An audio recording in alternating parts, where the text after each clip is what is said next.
Good morning, good afternoon, good evening, and good night, great Biafrans and lovers of freedom.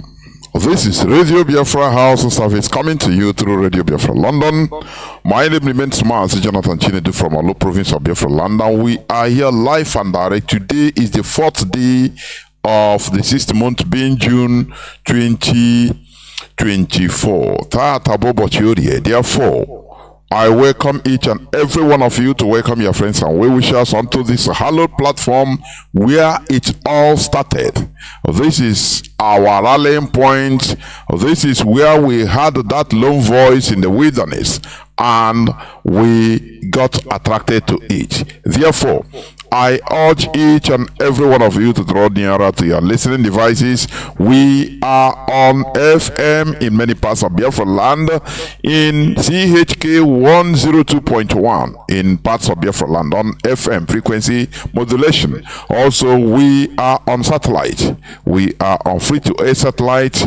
We are on IPOB community radio. It is a very low data consuming application. Moreover, you can also download after downloading IPOB community radio, you can also download Simple Radio. Simple Radio, through there you can scroll and go direct to Radio Biafra London. Moreover, we are streaming live on our website, our official website, www.ipob.org. There, once you enter there, you can see click to live and you'll be listening direct. Moreover, if you have something in order to donate to support ESN, IPOB ESN, you go to PayPal and you click and you go direct through the process and donate what you want to donate. Therefore, without taking any more time, all of us know that today is an emergency broadcast by our Grand Officer Commanding, our GOC, Mazi Chinasa Nworu. Therefore, without taking any much time, I'll bring him into this hallowed platform. Mazi Chinasa Nworu, please, the platform is yours. Continue and start by telling us what you want, what we should know. Mazi, please, over to you. Mazi Chinedu, Ndewo Nwa Chineke, Biafrans and all the lovers of freedom. My name is Mazi Chinasa Nworu. Mazi Chinasa Nworu comes from Obingwa. Obingwa is in Abia province. I serve the indigenous people of Biafra as a member of the Directorate of State. And this evening, I am once again on Radio Biafra on an emergency broadcast because of the things that are happening in our land. And I want every Biafran, if you are listening alone, open this radio for your neighbors to hear. Ask people to tune into Radio Biafra because this evening is going to be a special broadcast. You have Nigerian military officers, the DSS, the police, Igbo politicians. Even if Ahmed Tinubu is around, ask him to tune into Radio Biafra, Wole Soyinka. All of them who claim one time or the other they do listen to Radio Biafra. This is the right time for them to tune into Radio Biafra because this evening they will be informed. Judges, traditional rulers, governors, and the Southeast politicians. There is a need. If you are not listening this evening, ask your PA, ask any one of your heads to dub this program so that at the end of this program, he or she will play it for you. It is very, very important that this evening that everybody must listen. Those who normally record on WhatsApp, after this program, make sure that this program is shared widely to Igbo forums, WhatsApp forums of communities, traditional rulers, those who may give one reason or the other why they could not tune into Radio Biafra on this live program. This evening, I call upon all Biafrans wherever you are. I thank every one of you. I was here on Radio Biafra a month plus today. I came on Radio Biafra on 1st of May to make a pronouncement when we started our month of anniversary for the 30th May 2024. As we all know, the complete month of May normally be our month of mourning. We celebrate about the things that happened during the Biafra war. We tell stories, we educate our people, and this year we found that many people participated. I saw many platforms that try to grant interviews to people who witnessed the Biafran Civil War.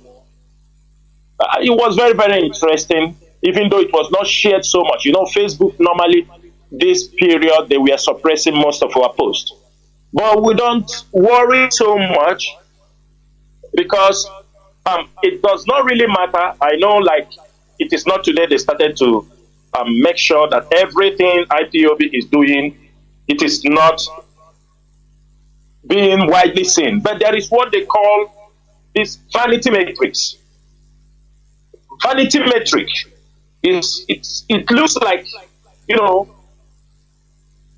appears that signify performance, you know, but that people don't really understand what you are doing. They are not seeing what you are doing on social media, that your popularity or engagement on social media is not, that is what it's called. This is what Facebook is using on everything pertaining to IPOB. They call it vanity metrics. Do not be discouraged when you don't see some of your things, you know, going viral on social media or the Biafran celebrations. Most times you found out if you are checking them on social media, you won't see them where you're supposed to. But truly, many people, millions of people are having access to those things. And you will be surprised that if you made a post, there are people coming to your timeline. Why Facebook is restricting your Facebook so that people will not have, you won't have enough viewers. Sometimes they may show you 100 people viewed your program, but you don't know that millions of people, thousands of people have passed through. So they don't want you to feel like you are making any headway on social media. Notwithstanding, IPOB media and Biafrans around the world, all of you made IPOB proud. You made the leadership of IPOB proud. The Eastern Security Network made IPOB proud. The IPOB media warriors made IPOB proud. And all the principal officers in Biafra land, they did a marvelous job. And I wish many of you was able to follow the candle night. The candle nights, some people who attended some candle nights, for example, the Abia candle night, they said people were uncountable. Some of you can see it on social media. And some now came back to say, I thought they said IPOB have been destroyed. I thought they said they have dislodged IPOB. I came here, what I saw here is unimaginable. You can see, you don't even have a place. The candle night was really, and it went all well. There was no problem, not like the one of 2021 or 2022. 2022, a lot of people attended the candle night, both from Cross River to Akwa Ibom, to Ebonyi, to Abia, to Edo. Our Biafrans, they really made us proud. And that once again have demonstrated that this restoration struggle, this restoration of Biafra, it is a grassroots movement. It is not in the hands of the political elites. That is why we found it difficult, even in the next 1,000 years, to destroy IPOB. IPOB, the Biafran struggle, is a grassroots movement, and the IPOB will continue to do everything they have to do. They make sure they carry the people along in whatever we are doing. And that is what we have demonstrated on 30th May. Coming to IPOB members in diaspora, there are countries that I won't thank enough. Those countries that the enemies thought when they held Mazi Nnamdi, the enemies stepped into those countries to make sure that IPOB will never see the light of the day.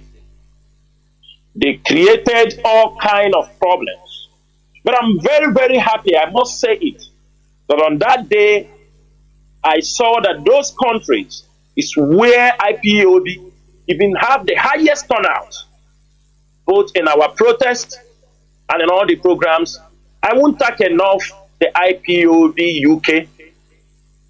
I was really, really impressed because this is a country that they tried. This is the center of where the British manipulate and do everything against this struggle. But IPOB UK, they really made us IPOB proud. They came out in a large number, like the days, like the few years back when IPOB UK used to come out, and they really demonstrated that in this last 30th May. Also, the IPOB Italy. IPOB Italy, they did a marvelous. People was asking, do we have this number of people in Italy? People were well organized. IPOB Austria, they did very excellently well. It doesn't mean that others didn't do well, but there were people. These are places that the enemies were trying to shake as if they have taken over IPOB with propaganda, with lies. People are backing down. People are coming on social media, making noise. They try to deceive you. They have open office here. They have open there. They have many people begin to feel like IPOB is no more. But I'm happy 30th May have proven IPOB Germany, with all the fight, where they have sworn that they will make sure that IPOB will, those who try to divide IPOB into their family business and those who try to maintain the struggle, believing the ideology that we all came here for a restoration of Biafra. My thanks also go down to the IPOB in South Korea. They did excellently well. I mean, their videos, how they marched in Seoul, I think it's all there. If you go to my timeline, you can see they really did their best. Also, my thanks also go to IPOB Israel, irrespective of what happened in Israel, irrespective of how they deported the coordinator, trying to disorganize IPOB in Israel. But they remaining. Since the coordinator was deported while he was in detention, it was difficult to bring IPOB Israel together. They tried to destroy IPOB. They set up their infiltrators. They tried to. But I'm happy that the 30th May in Israel was a new beginning. And Mazi Obiora, even though he was outside, he tried to encourage and make sure that IPOB stood on their ground. And the family, there are other IPOB families, those who did their indoor, UAE did, the Kuwait did. There are many of them down to South Africa, many of them, but I'm talking about places where people really came out and they did what they have to do to prove to the world that IPOB remained intact. And all the rumors people were asking, all the rumors people were talking about IPOB, that all those things were lies. All the money, those who took money from Nigerian government, those in America that took money in UK, that they have put an end to IPOB. I am very sure on 30th May, they were all shamed. They were, even before 30th May, all of them were shamed when we gave the order. When we said that Biafra land will be locked down, they started to do a lot of things to distract the 30th May. The 30th May in Biafra land, once again, we have demonstrated to the world that IPOB The IPOB leadership is in charge of Biafra land. They can call us anything they want. This is complete a decade now, or more than a decade. We have been, the IPOB started this event. We have never skipped a year. Completely from 2016, 2017, IPOB, we does sit at home in Biafra land because the Nigerian military always find a way to attack IPOB. We do not want, when we are mourning our people, we don't want to see blood being shed in our land. It is something, it's something we have to do, and they cannot stop the celebration or the commemoration of our fallen heroes in Biafra land. The earlier they recognize that, the earlier they all come together and declare it, the southeastern politicians, both in the assembly, that all these rules they are going to give Ruga settlement. That is what they talk about in the House of Assembly. The earlier they found it fit to come sit down on that House of Assembly and said every 30th May. I thought by now some of them would have followed the steps, irrespective. We are not praising anybody, but Obiano took a bold step, built a cenotaph in Oka, and I'm sure twice he came to celebrate the fallen heroes in Oka on that particular day. It is something many of them have to emulate. Even sometimes they want to feel, oh, it is IPOB that is telling us. But my particular, I want to clarify this evening is this.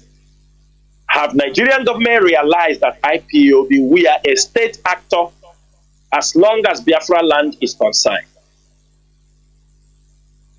How long again do they want to wait before they recognize the presence and the power IPOB has in Biafra land?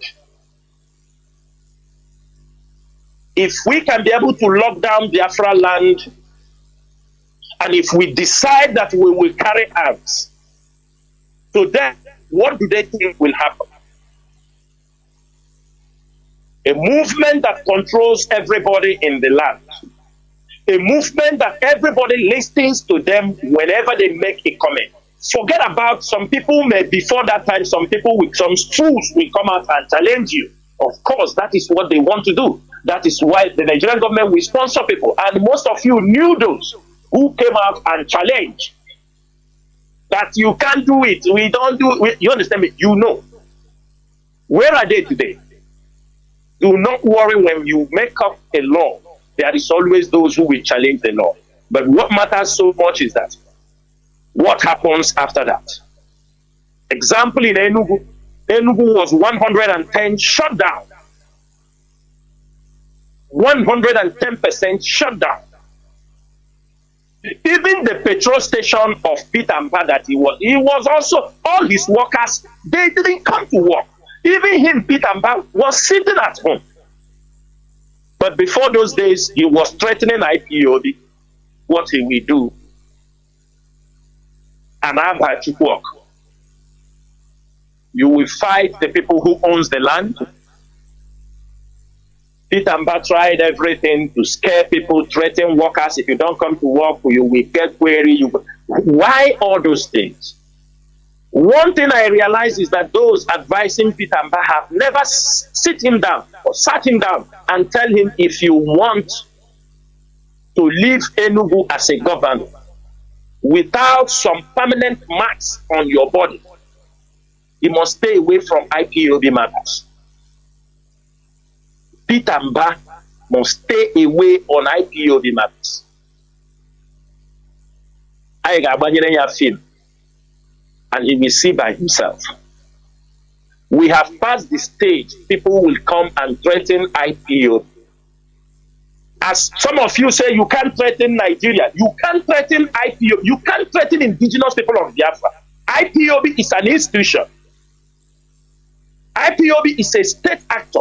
As long as that region is concerned, the earlier you accept that, the better for you. With all due respect, We informed everybody we have to inform, so that people will not say you didn't. IPOB made sure we dish out a letter in respect. We gave to town unions, transport workers, traditional rulers, even the top politicians, even the government said respect is a reciprocal. Do not challenge IPO.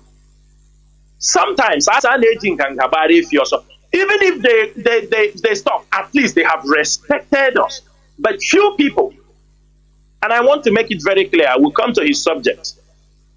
It is because we refuse, IPOB refused to give Ohaneze such notice. And we did it because they do not, Ohaneze do not deserve the respect they're supposed to exhibit in Biafra land. That is the reason why IPOB refused to give them, because these are a group of men who have continued to betray that particular land. Especially somebody like Iwanyanwu. That is why he came on the newspaper and cried that he was not even, because he knew that people were giving notice. He knew that very, very well. He knew people were receiving that we are shutting Biafra land down. And because he didn't get a notice from IPOB, and I'm making it very clear so that he will know we have our intentions, we don't pamper any nonsense. That's why you saw him come out on radio, on the platform, the newspaper, shouting that he was not. Are we the one to remind you about 30th May? Are we the one to remind Ohaneze people for the 30th May? No. Under the auspices of Ohaneze, Igbo land has been divided. IPOB is trying to unify Igbo land, while Ohaneze have become a tool of destabilization in Igbo land. And that we are not going to accept. We are going to come to that, because those plans, all those plans they are using to destabilize Igbo land will never happen as long as IPOB, because we found out there is nobody guiding our people. The churches, pastors are all their preaching is for the finance that will go into their pocket. The politicians is because of the money go into their pocket. Ohaneze people is all about betrayal. Who they will talk to, they give them money. Who they anything that is going to be, they call them, they take money. They kill Igbo people in the north, they go and take money. Say, don't worry, we will solve the problem. They go here, they take money. This is, every one of you know when we killed our people in Obibo. Nworu, he moved his team. They were the first people who paid him visit, because we were screaming on top of our voice that they told him nothing is happening. It was just $300,000 that we gave to them. They denied that our people were not killed, and they killed more. $300,000. Nworu and his team took it and they walked away. These are the people you call Ohaneze in the Igbo. And the Iwanyanwu came, took over. We are talking about Iwanyanwu. Have all of you forgotten about Otokoto? Can somebody like Iwanyanwu, with what happened during Otokoto time, can Iwanyanwu be able to be walking around in Biafra land again, coming out in the limelight again to talk about politics? Have all of you forgotten about Otokoto in Imo State? Have all of you forgotten? Which Iwanyanwu played a very major role in the business of Otokoto. Then after many years, Iwanyanwu resurfaces in politics to head Ohaneze Ndigo. Iwanyanwu, when he's controlling his Hadel road rehabilitation, did he even rehabilitate any road in Biafra land? Iwanyanwu, that every one of you knew that he was a major player to kick Ihedioha out of Imo State, and he was the major person who helped focus on them, but they kicked him, and he came on the media and talked rubbish about Ihedioha. That Ihedioha is a leprosy, they don't need a political leprosy, they don't need him. They were the ones, and the compensation was when Professor, what is his name, died. Then they handed it. Iwenye will have handed over, he said his business, when Professor Obiozo died, Iwenye will have handed over his business to his children that he was owed. He have handed over all his businesses to his children. After handing him over that he was tired. Somebody that is tired now was picked at his age to come and lead Igbo people. Some people say whether he have dementia or whether he is okay or he knows what he's doing, that is the person who came out to lead our people, to lead Igbo people. No, they put people who know how to bargain. I am going to talk about Iwanyanwo on this particular program, so that those who are around must tell him, because it is all connected to our 30th May. He is connected to our 30th May because I know the time he raises his voice, start to talk, I know something was wrong.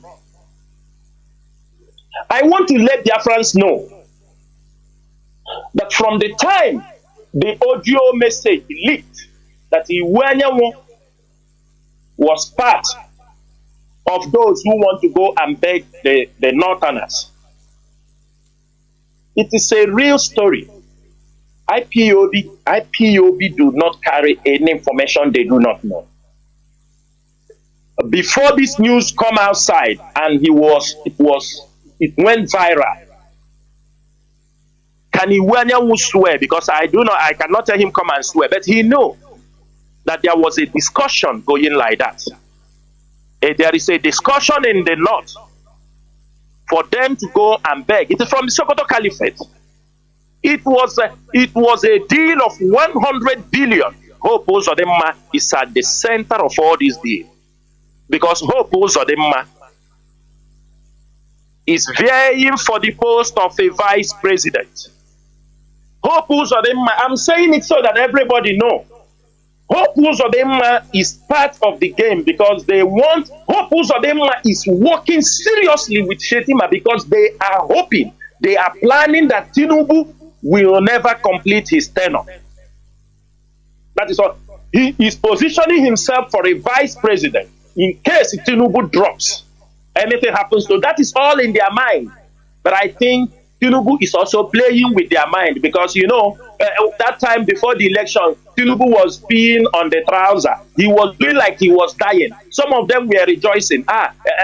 This man now is dying. He's dying. So tomorrow he won't stay 1 month or 2 months. He was playing with their mind. He will walk. They will put this in. They hold him. He will do like he was dying. Most of them were rejoicing that this man, after 2 months, 1 year, he will die in office. Immediately he won. Now he's working very strong. That dream they were having, they have already lost it. But they still have the plans. And the Hope Uzodinma is behind it. He is to be a vice president. That is why all the plan they are making. And the deal is not moving very well. When immediately IPOB step into that matter, the deal start to shake. Some Northerners, they were asking to go and beg that it will sell. The Northerners were telling them, Hausa and Fulani are not now in good position. Things are shaking. We cannot go and put mouth. The Hausas and Fulani are having problem in the north. We don't know how to do this thing. Then Iwanyanwo went gaga, calling. Their agents were calling. Their agent came to IPOB through somebody to come and beg IPOB to work with Iwanyanwo, which we refused. IPOB refused. Some people tried to move, let him come and talk on Radio Biafra. We refused. Then I had a voice note. I have the voice note where he was saying, since we refuse, he's going to see Mazi Nnamdi in the Kuje prison. And I thank God, I sent the message to somebody who is close to Mazi Nnamdi, one of the lawyers. I said, tell Mazi Nnamdi that Iwanyanwo is planning to come and see you. Be careful with that man. Whether they sent him or not, I don't know. But to our greatest surprise, Iwanyanwu went to visit Mazi Nnamdi Kanu and came out. Every one of you saw what Iwanyanwu said on the television, on a media press. That I do not want to address this issue, but I decided I must address it because every time people put us in a damage control position, Iwanyanwu went there, came out and told the people that Mazi Nnamdi Kanu have disassociated himself with IPOB, which I know it is not true. It is not true. Mazi Nnamdi Kanu, the last thing he will do is to disassociate IPOB while he's inside there. At the end of the day, the clip is there. Iwanyanwu is talking that IPOB was the first people who wrote a press or article against him when we hear this information. That IPOB have done this, he was condemning IPOB on a television. And some people want us to keep silent. And I saw in the interview one of the IPOB lawyers, they couldn't even make the correction to say, no, Mazi Nnamdi Kanu did not say this. Because Nnamdi was in Onye Barankiti Kwerekwe. They were there. Iwanyanwu make those outrageous comments. He made those outrageous comments on the national television. He was attacking IPOB. Let me tell you, some say he had dementia. No, I disagree. I have no dementia. Oh my own, because these are horrible men. These are the way they play their politics. And I'm using this opportunity. Those who knows Iwanyanwu, that statements must be retrieved. We are giving Iwanyanwu just days from now. They must correct that particular statement. If not, we will launch an attack on Iwanyanwu that he will never ever believe in his life. That because after that we say IPOB is insulting elders. We are not insulting. But it is when you want to destroy the image IPOB has built for over years. We don't have any personal problem with Iwanyanwu. But Iwanyanwu were IPOB Sora and so. If you don't know anything to talk. If Iwanyanwu can go to Mazi Nnamdi Kanu and come out in few minutes and misquote Mazi Nnamdi Kanu since 30th of May, today is 4th, 5 days, he have never corrected that statement he made. And people expect us to keep silent. Iwanyanwu must correct that statement. If not, we will take it as that is what they have, that is what they discussed. Nobody can convince us, nobody can convince me that that is not what they meant. Iwanyanwu knows what he said. And those who was in that meeting with Iwanyanwu when he met Mazi Nnamdi Kanu by now supposed to come and make that clarification. This is not what Mazi Nnamdi Kanu said to Iwanyanwu. Either he misinterpreted it or he spoke a few words and forgot himself. If it's dementia, that means Igbo people should be careful sending this kind of person to go to speak for them.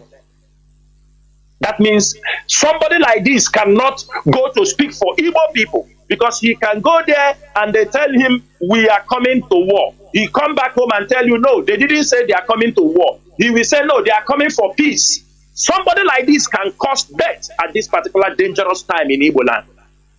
If that man can go to see Mazi Nnamdi Kanu, and I'm making it very clear, those who think that it is arranging politicians to go to see Mazi Nnamdi Kanu, it is in the interest of this struggle, they are making mistakes. When a politician call you, pay ticket for you, do this thing, tell you to go and see Mazi Nnamdi Kanu, you go there. They are all coming for their own personal issues. Those who want to contest for governor will come to you through somebody. Those who, last election, we know those. How many of them, it is a ticket. If you pay, you go and see Mazi Nnamdi Kanu. This is how they are rubbishing this particular struggle.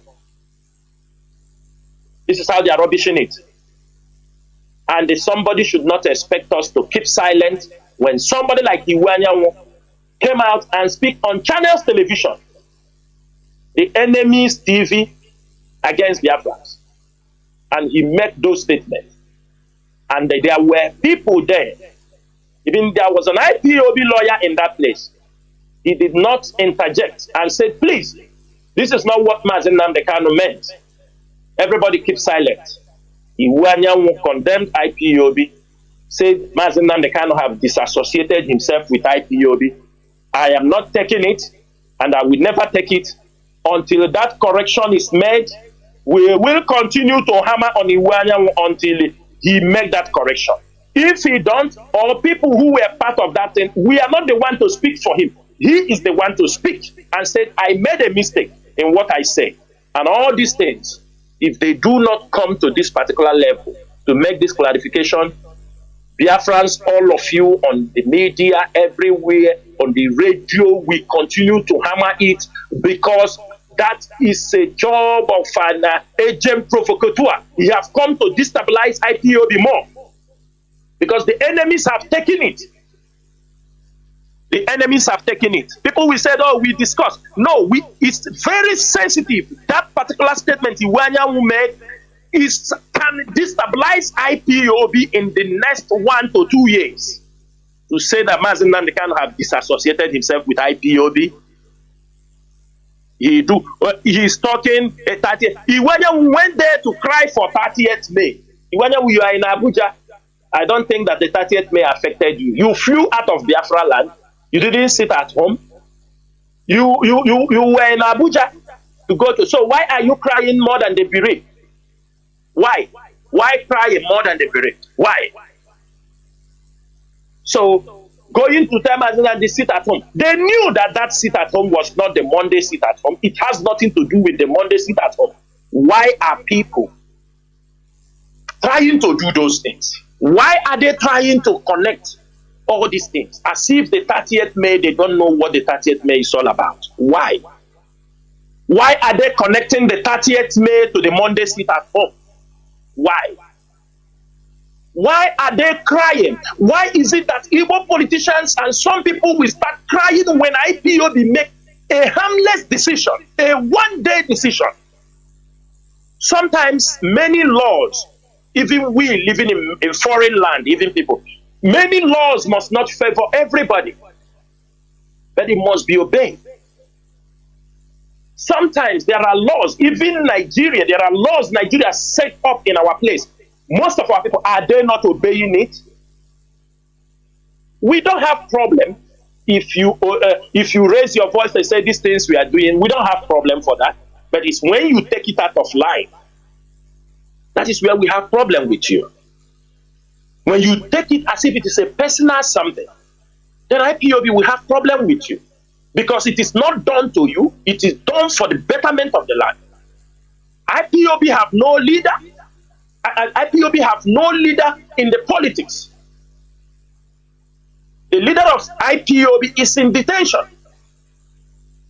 Presently, the DOS is in charge of this struggle. So whatever order the issue goes, if you feel that IPOB is not, then stop us when we put up a law in Biafra land. We have shown you people signs, signals that we are in charge of this land. But every day, some of you want to try the resoluteness of this great movement. What I'm saying this evening, it is time. 30th May will still come next year. We will also inform WAEC 6 months before the WAEC exam. Next year, IPOB will inform WAEC 6 months before the time.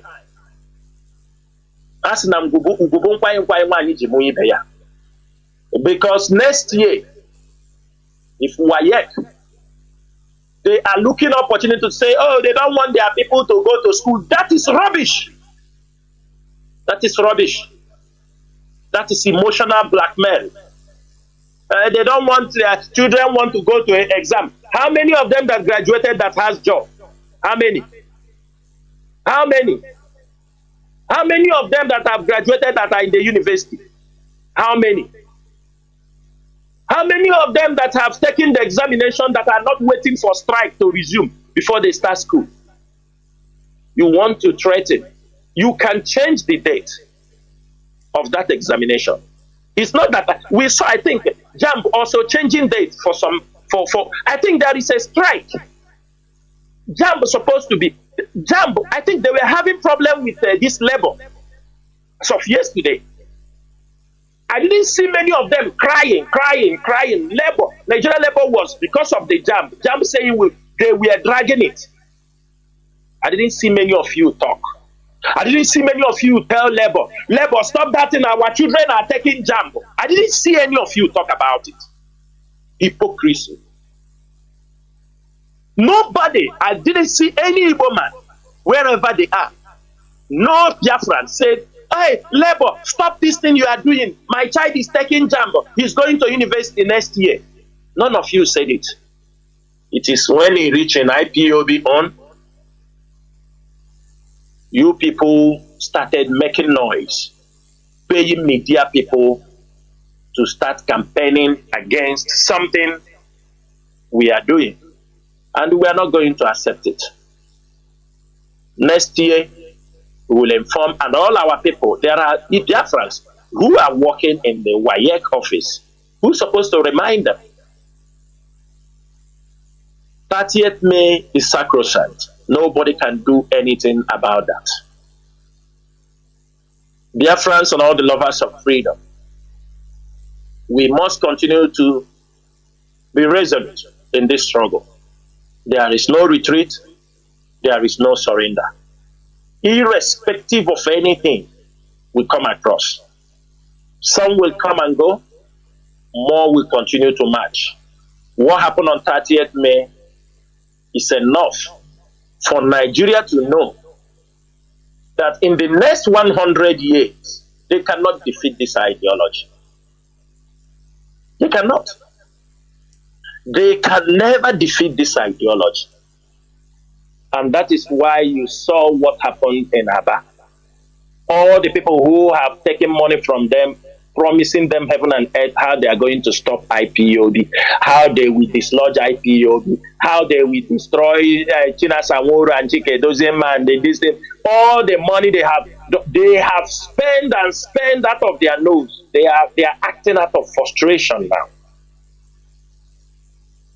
I will stop here on that particular 30th May so that we can go in on what happened in Abia. Mazi Chinedu, I will stop here in case you have anything to add before we go to the second topic.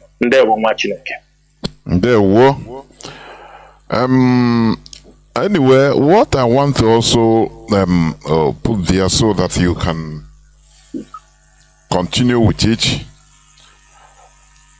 like this, what is happening, what Ohaneze Ndibo chieftain is saying. Mazi, you know, does it mean that they want IPOB leadership to, you know, many people don't understand it, in short. Is it really what Mazi Nnamdi Kanu said, or is it that he is twisting everything? Please. Because this is what people have been asking. Mazi, please, before you enter the second part, please. Mazi, from the information, because we are not there when the meeting they held, but from the information, because we have raised our concern over this, we are told that this is not what they discussed, that he misunderstood what him and Mazi Nnamdi Kanu said. And I totally disagree. Reasons are, if he really mistake from what Mazi Nnamdi Kanu they discussed, or whether he used it because Mazi Nnamdi Kanu is in that place for his own political or selfish reason, the best known to him. Some say he's an old man, he don't remember everything. I disagree. As long as I know, there was no time Mazi Nnamdi Kanu disassociated himself with IPOB. What Mazi Nnamdi Kanu I know made very clear is that he never sent anybody to go to kill people in Abia.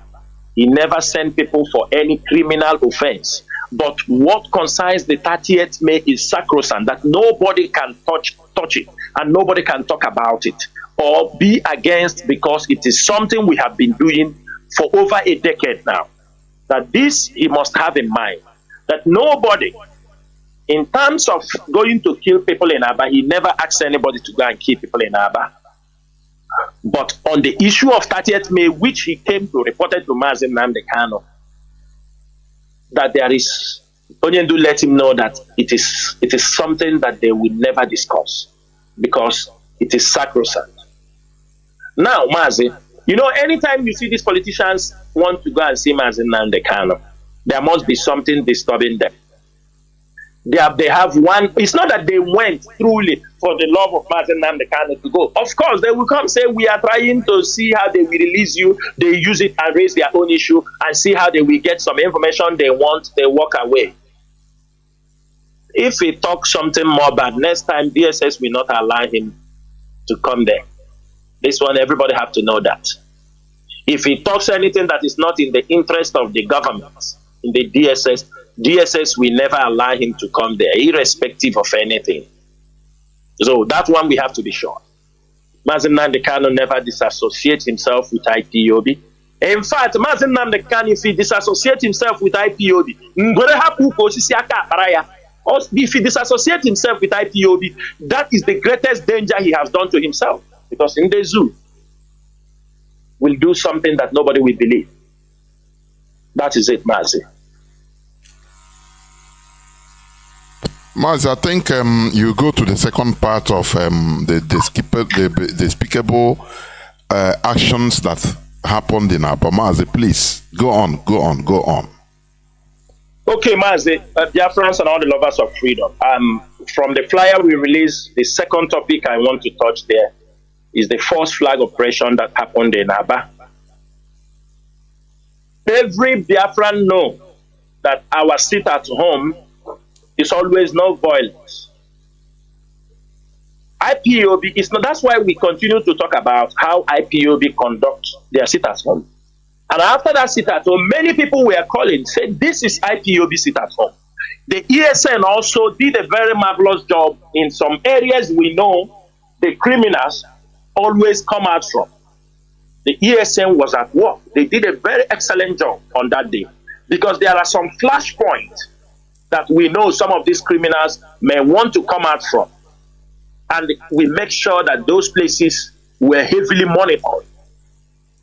And even some of them will notice that if you go out from that place to disrupt anything, that automatically you will find it funny. That because we know we had this notion that anytime we call for this, that there are some infiltrators.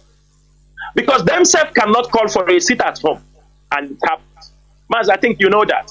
So most times they want to fly on the back of IPU to commit certain things. The order is very clear.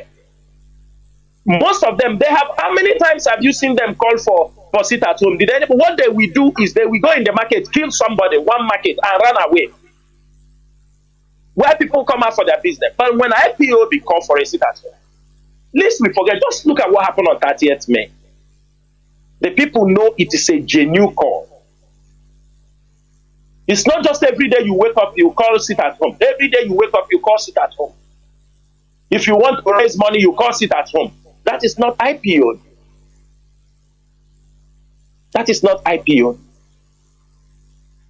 Now, Mazi, we all know, we know that, but we didn't investigate what happened in Abia. And the way the operation happened in Abia, there is no two ways that you won't know it is a government-sponsored operation. Mazi, even ask any IPO, even common sense, according to some eyewitnesses that was asked, Mazi, a jeep came with Ojukwu sticker, Ojukwu poster on the jeep. They put on the Ojukwu poster and a Biafran flag. The jeep came to this particular army checkpoint, massacred 5 Nigerian military officers. Majority are Igbos. I think 4 of them are Igbos. One is Bala Abraham. He's an Hausa, but a Christian. So 5 of them are Christians. Mazi. And those who posted them on that place, that they knows why they posted them. They didn't want it to be an Hausa Fulani because they are, Mazi, this is a junction. People are coming out of the junction. They have always been there. Even people have seen the picture. They have seen the videos. When the military came that place, did you saw the military where the military officer is beating somebody and say, now who carried that jeep come? So they know that a jeep came. The military officer was asking, tell us who carried the jeep come here. Who carried the jeep come here? The question is this. So the military officer know that a jeep came here. And they tell me, can IPOB, any person with his common sense, put Ojukwu flag, sticker on a jeep, put Biafra flag, who came to kill? Let me say something to many people who don't know. If they like, they help the women. Do you know that some of these military guys they kill, their wives, family members are IPOB members? Do you know? And how? One is from Alex Oti place, from Isi Alangwa. The other one from Ubunabo. 2 officers from the same state. The other Ike Chuku something, I don't know his state. Then the other Emmanuel Augustine, which the military released their names. Then immediately this thing happened. Hope Uzodimma was the first person. I haven't seen all the thing happening in Anambra, in Imo State. I have not seen all the killings going on in Imo State. I have never seen any governor from another state that raises alarm of what is happening in that state. I have never seen. Upon all the whole killing going on in Imo State, military, the slaughter of police officers, I have never seen even Soludo said something about it. I have never seen Alex Oti say something about it. Even before their tenure, I have never seen. But the moment this thing happened, Hope Uzodimma was the first person who raised alarm. Start interfering in what happened in the military. The military, within a couple of hours, declared to deal with IPOB mercilessly. I don't know how they concluded on the investigation. And no, it is IPOB. This is the same tactics they used during the Civil War that put enmity between the coastal lines and the mainland. They will wear Biafran uniform, take Biafran flag, go to a community in the coastal region, kill people, and told them it is Biafran people who came and killed them. That is what they did in the coastal line, that draw enmity into we. We know those things. That's why we are very, very careful, so that it is easy to dictate when the enemy struck. And I am asking Biafrans this evening, can IPOB on that the same day, with Biafra flag, with Ojukwu poster, with a brand new jeep? IPOB have no brand new jeep. They went and strike. The Nigerian military, people they know, they are all Igbo extraction. They were in one place. It's not that they were patrolling. They went and struck them. Purpose of them raised alarm. Benjamin Kalu raised alarm. Do you know one thing with Igbo people? Anytime, they never ask. There are people. The Nigerian military have consistently, over 10 years, a decade now, killing IPOB members, adopting IPOB members. Only in 2003, over 1,000 IPOB members were adopted and killed by the Nigerian military. The people they're supposed to be protected.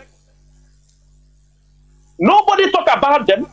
These Igbo politicians, they are here. We are shouting how they go massacre people.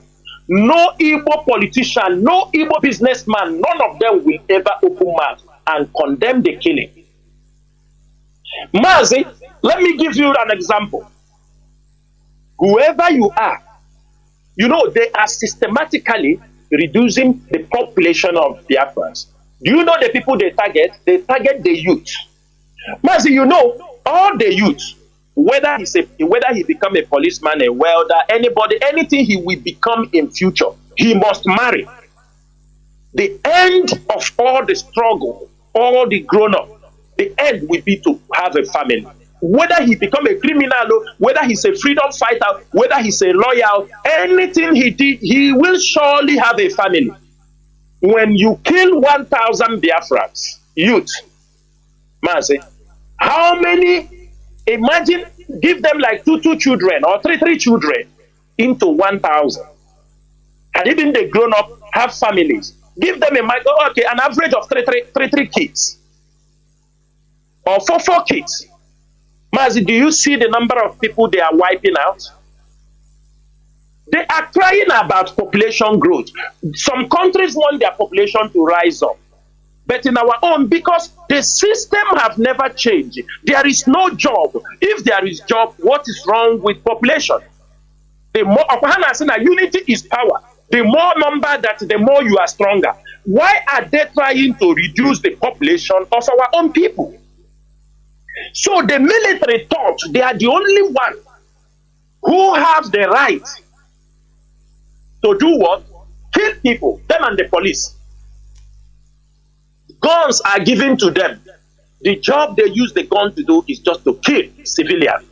If civilians talk, they kill. If anybody talk, they kill. They are the only one legalized to kill anybody. They went there, killed 5 military officers. In less than 24 hours, Tinubu have come out to declare to go and crush IPOB. Crush those who are declaring sit at home. What does that signify, everybody? This is a false flag operation by the Nigerian military and Nigerian government. Because they have automatically lose the control of all the people they thought they would have destroyed IPOB. Have every one of you forgotten? On 30th May 2021, the day Ahmed Gulak was killed in Imo State. It is the same 30th May. Ahmed Gulak was gunned down in Imo State. From that day was the day military invaded Imo State till today. Haven't you people seen the condition in Imo State?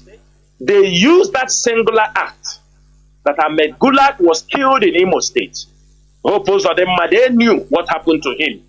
That is how military was brought in from the north. Both the Fulani they were. Today, after 3 years, how is Imo State today? How many thousands of people have they killed? Now they shift to Abia. Many of them. Why is Abia quiet? Why is Abia moving well? I do not want to call names, but I knew there are some politicians who have sent people, said OT is supposed to be disrupted. OT is working with IPOB. That is why Abia State is very quiet. Tell them why. How can you give these allegations? That is why Abia is quiet. I mean, some politicians, I find who have been accusing, say that during their time, everything, how can OT be working? Since it's working, they must put problem in that place. They must show him that he is nobody. These Igbo politicians, they should be careful. They should be careful. We are not in their normal game. The IPOB leadership is not in their normal game. Because when they fail, they shift to another side. They know who won't accept. Like, for example, when people were lobbying, let this guy come and speak on Radio Biafra. We said no. There was also a politician before that want to come and speak on Radio Biafra. We said no, you can't speak on Radio Biafra. If you want to speak to Nigerian media. If what you said is good about IPOB, we will share the video that you have said the truth. But you cannot sit on the platform of the indigenous people of Biafra. They wear a divine platform in defense of freedom. And you come there and talk rubbish.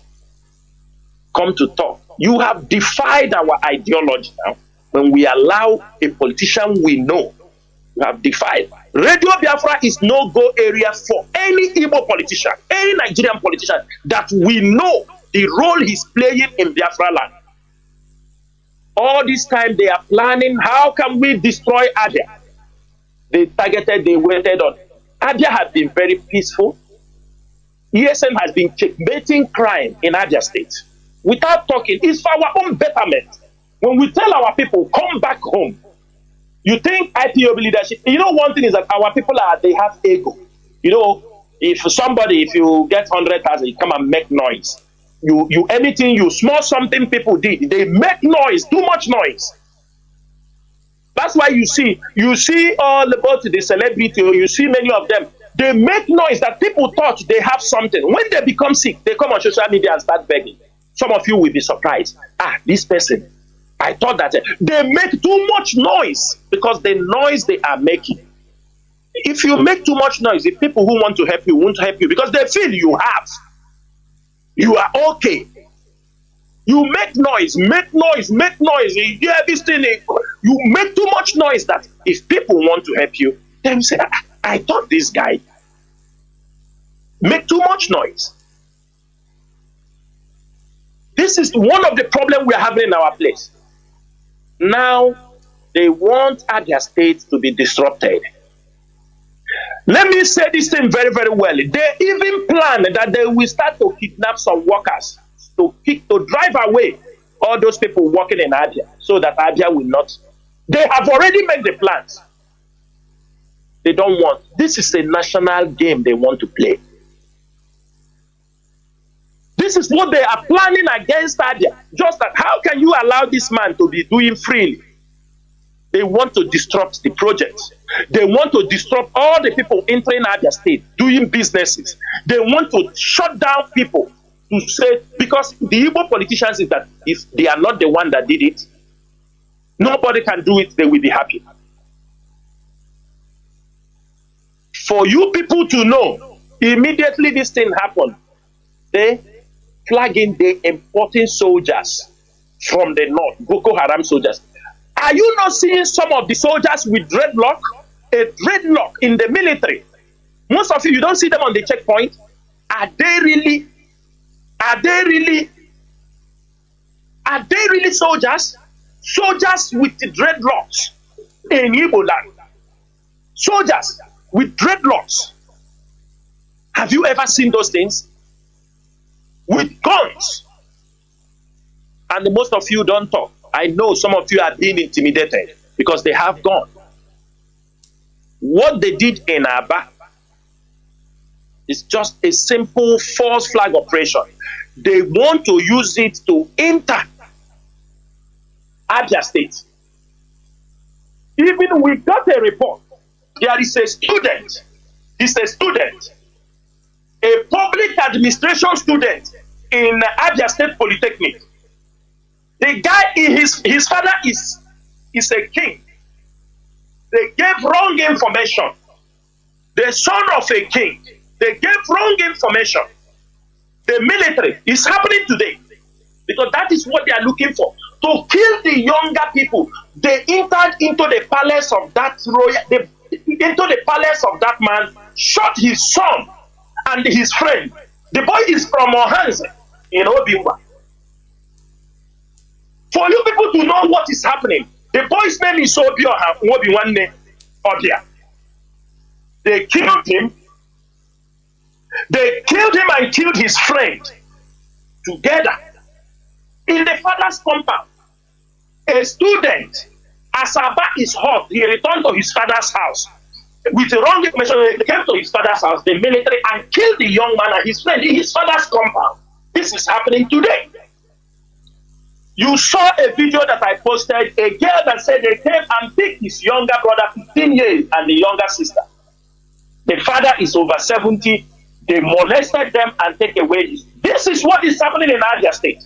The question is that why are they targeting small boys, 17, 15, 16, 17 years? Why are they picking them? Why are they marching? What concerns our hands and what concerns Obika Junction? If you know the differences, I want everybody in Abia What concerns Obikabia Junction and the Ohanze community down along Ekorekpene Road? What concerns? How can they go there to kill the young men? Biafrans, are you seeing what is happening? Are you seeing what these people are doing? A young man that is about to graduate. He's in HND2, a student. He's in his final year in the Polytechnic. They killed him today because of false flag operation in Abia. We have gotten information how they are importing soldiers entering, and they told them, when Tinubu have already, many of you, I think the guy was killed yesterday, not today. Let me read what Tinubu, let you people, some of you don't understand what is happening. This is what, go to Tinubu. Some of you will say, are we sure? Go to Tinubu, Ahmed Tinubu Twitter handle. Go and see what the President of Federal Republic of Nigeria tweeted. And I read, I'm not going to read all, but I'm going to read the place that is very, very important. He said, the President of Nigeria, Ahmed Tinubu, wrote, he said, I have received yet another disheartening news story about the killing of 5 soldiers by suspected militants of the proscribed terrorist organization, IPOD. That is what Tinubu called us. That is what Tinubu called IPOD, the proscribed militant terrorist organization. The slain soldiers were on peacekeeping duty in Abia. Go there and read by yourself so that you won't say that it is Chinasa Nworu that said it. It is propaganda. Here on Radio Biafra, we don't do this leadership. We don't do propaganda. He said that the military was on peace mission, peacekeeping mission. Is there anything happening in Abia that they send them for peace mission? The same thing they said in Okuruma in Delta State, where they went and massacred people. The same thing. He said that the soldiers go to Ahmed Tinubu Twitter account. You will see it there with the official letter. He said that the slain soldiers were on a peacekeeping duty in Abia State on Thursday when they were murdered just 2 months after a similar tragic incident happened in Okwama, Delta State. We have now compared what happened in IPO in Abia to what happened in Okwama in Delta State. I want everybody to understand this particular thing. Let me come. I want to read where he said we must be pounced on. He said, the unwarranted, barbaric, and evil acts are commendable and they condemnable and should never condone or tolerated in our country. Our soldiers and police have the onerous duty to protect all of us from aggressors, and the criminal non-state actors. Now you ask yourself, who on that day was aggressive while people are at home? Is calling us an aggressors, criminal non-state actor. Dear President, EOB is not a non-state actor. We are a state actor.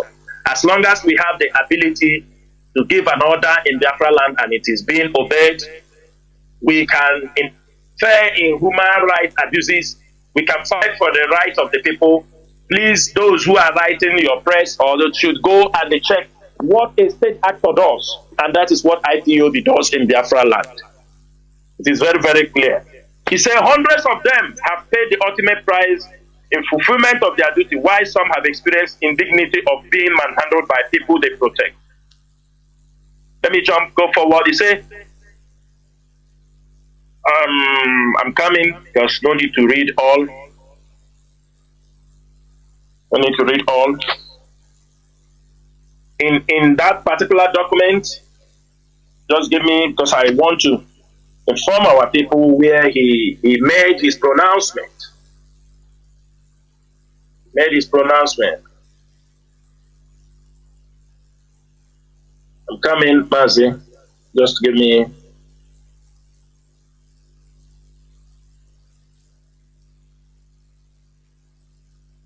So he said here in one of the letters, he said, I want to make it very clear that the government of Federal Republic of Nigeria and the armed forces have the capacity to crush violent non-state actors, making our communities unsafe.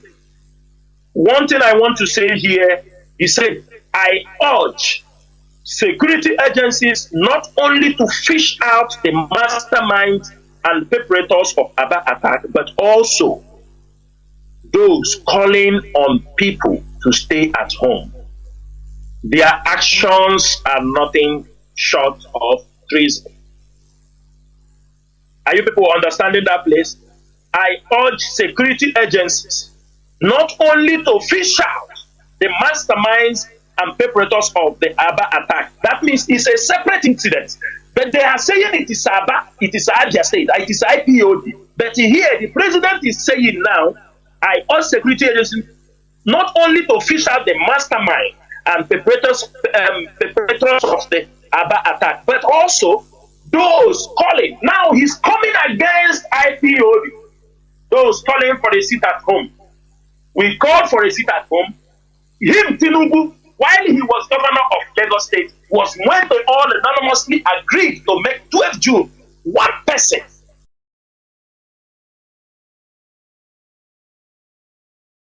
Now he's coming against IPOD, those calling for a seat at home. We called for a seat at home. Him, Tinubu, while he was governor of Lagos State, was when they all anonymously agreed to make 12 June one person.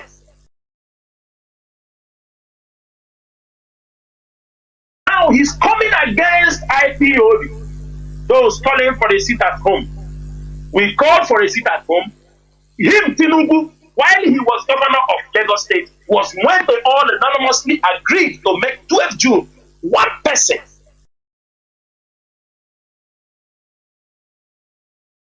Now he's coming against IPOD, those calling for a seat at home. We called for a seat at home. Him, Tinubu, while he was governor of Lagos State, was when they all anonymously agreed to make 12 June one person.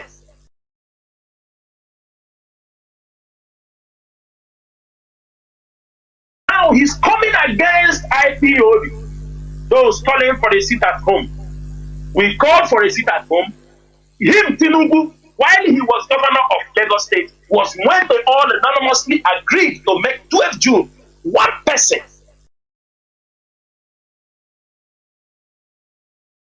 Now he's coming against IPOD, those calling for a seat at home.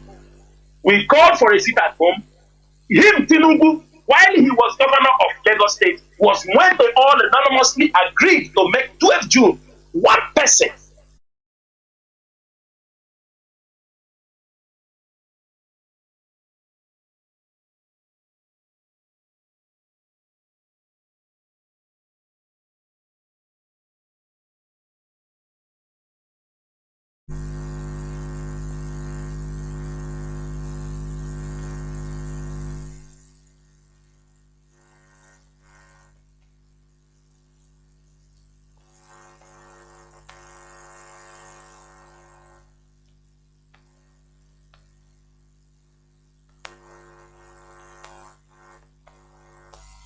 We must continue.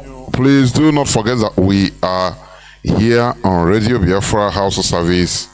I think there is a little perturbation, but we must continue. We must continue.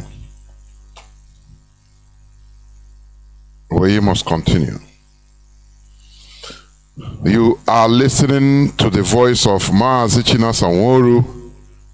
We have little perturbation. Let me see what is happening. Please, let me see. We must continue on this program. There is a little perturbation, but we must continue. Sometimes you have some bizarre problems. I don't know. Let me bring him. Yes.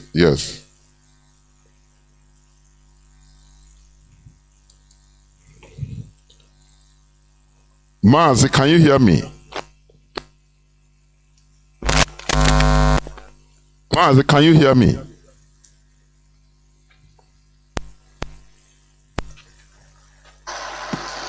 What is Mazi Chinasa? Can you hear me? Mas, I can hear you now. I think we're having network Yes, problem. yes, I think so. Side, yes. but my side is okay, and I'm getting some complaint that the video is repeating. It's repeating, but it's okay. It's okay. It's okay now. Yes, it's okay. Please go on. Okay, Mazi, I forgot where they had. Yeah, no, you were talking about the Abba, in general.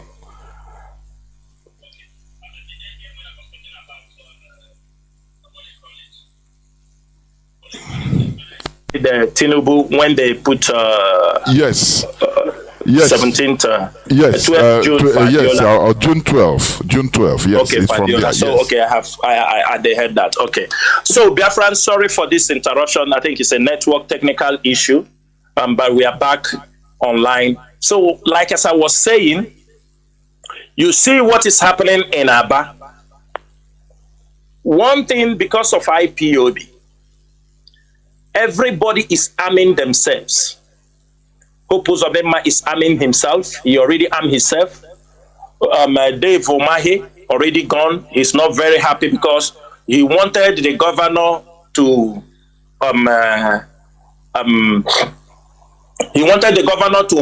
to inherit the Bubago and continue the killing in Ebonyi State, which is not founding very, very, very, very funny. So what I'm saying is this: Tinubu, when he was governor, they carved out on that particular day, June 12th, to celebrate Abiola. That was what they did. They said that Abiola for democracy. And today, what did they go again? We are celebrating, we are commemorating those that died. The commemoration of Biafra fallen heroes. Everybody is dragging, is removing their sword to fight IPOB. Iwanyamu himself, those that are supposed to remember, is the one he go to Akuje to complain to Mazi Kanu that they sit at home we are making, that people are taking WAEC. You can imagine that. You can imagine such kind of behavior in Imo State. Hope Uzodinma, you know, Mazi, they want to destabilize this. And because already for Anambra next year is going to be war in Anambra. They have put up a standby militia they will use.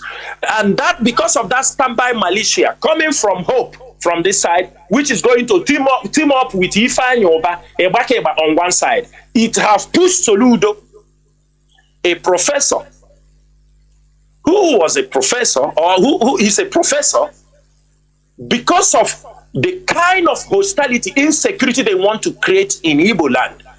It have pushed Soludo now. Soludo have now gotten his own militia. They call them Ofobi. Anywhere you hear people say that Ofobi, this is Soludo militia. And as I am with intelligent report, as I am telling you, Soludo, his team, he used his chief security officer. They have acquired them over 150 AK-47.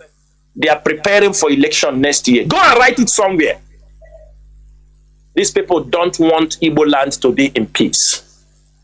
These people do. They want to create all this havoc in the name of IPOB. They continue to create havoc. They continue to create havoc. From here to here, they hear Hope Uzodinma is their agent. He has to do this job now because they have started promising him. How they promise Wike to be vice president or vice president. How they promise Okezi Bazu to be vice president. How they promise, Dave Omahi to be president. How they promise to Obonnayonu to be president or vice president. Wike, they promise him vice president after they keep him one side. This same promise they are giving to what they call him now, Hope Uzodinma. Hope Uzodinma is killing with no mercy. Is killing with no mercy. They are massacring people, keeping militia they will use to disrupt.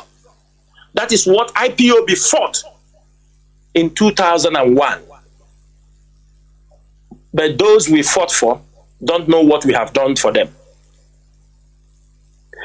Imagine these politicians they used to go as far as to the coastal area to rent militias from the coastal area.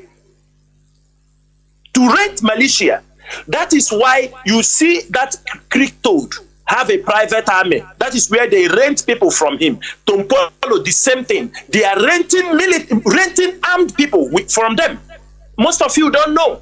That is the business they are into. And the arms militia, they are bringing them to Igbo land. That's why you see when some of those our brothers from the River area comes to Biafra land, they behave like the Northerners because the hatred they have against their own people.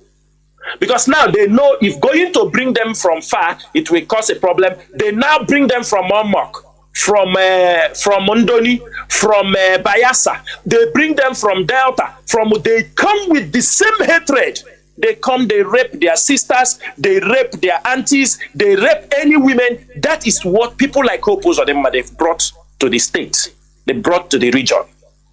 As I am telling you, Soludo, a professor, a former CBN governor, have gradually shifting from a refined professor now, want to be a militia king because of politics. That is what the politics turn our people into. Because Ebakeba knows Ebakeba have gone to you to see betrayal and the hypocrisy. Because Ebakeba now have moved from Soludo.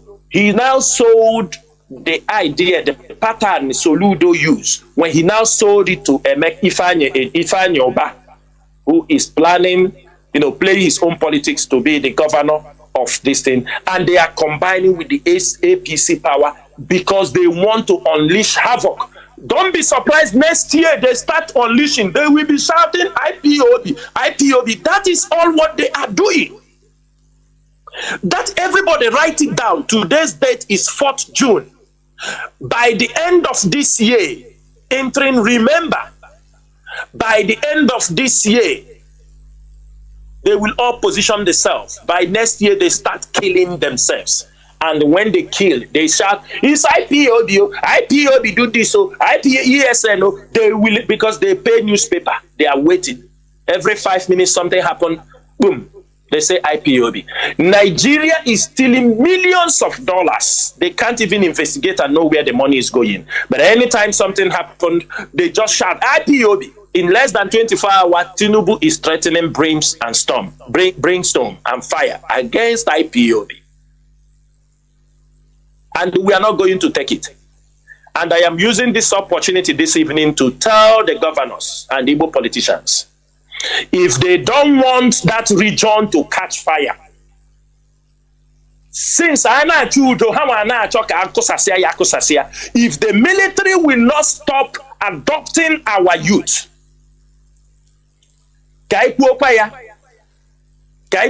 now on radio, so that they will go and they record it and keep it as a treasonable case against Chinasa Nworu. I'm also putting it this time. If the military did not stop from this evening adopting IPOB members and the people because of the order of Tinubu, we will do it for you people's good, because you people have moved in army now into Abia. They are adopting. You hear the military people say, you people want to sit at home now, you will sit for 1 month. What does that mean? That means they are frustrated. They are angry that there was a successful sit at home. That's why you see the military saying, since you people you want to sit at home, Abba, you will now continue to sit at home. That is what you people want. But we know that the governor of Abia State understand the game. It is all about to destroy and destruct whatever he's doing, trying his best to develop that particular state that have been underdeveloped for more than 24 years. They want to stop it. They want to stop people entering Abba. They want to stop people going to Igbocha from Abba buying goods. They want to make sure that's why you see them they are trying to find a route so that people from Igbocha will find it easier to go to Lagos to buy something than to enter about 10 minutes to buy something. If not IPOB, those roads will not be built. Abia State and the Igbo and the River State, they have all the communities are one. Echie in Abia, Echie in Igbocha, Ndoke in Abia, Ndoke in Igbocha. All these communities, Obibo, all of them, They're all Igbo-speaking people. But most times they found it difficult to come from Iguacha to Aba. Maybe a journey of 5 to 10 minutes. The Nigerian government want them, if they want to buy something, they better go to Lagos. That's why they are building a road. They want to create a road for them. And make sure this place will be bush. You can go from Calabar, you pass through the coastal region and go to Lagos. You won't come to Abba. They have, when we are talking this, and people don't understand the plan of this contraption called Nigeria. The Nigerian government and the Nigeria as entity, all their problem is just the Igbo man.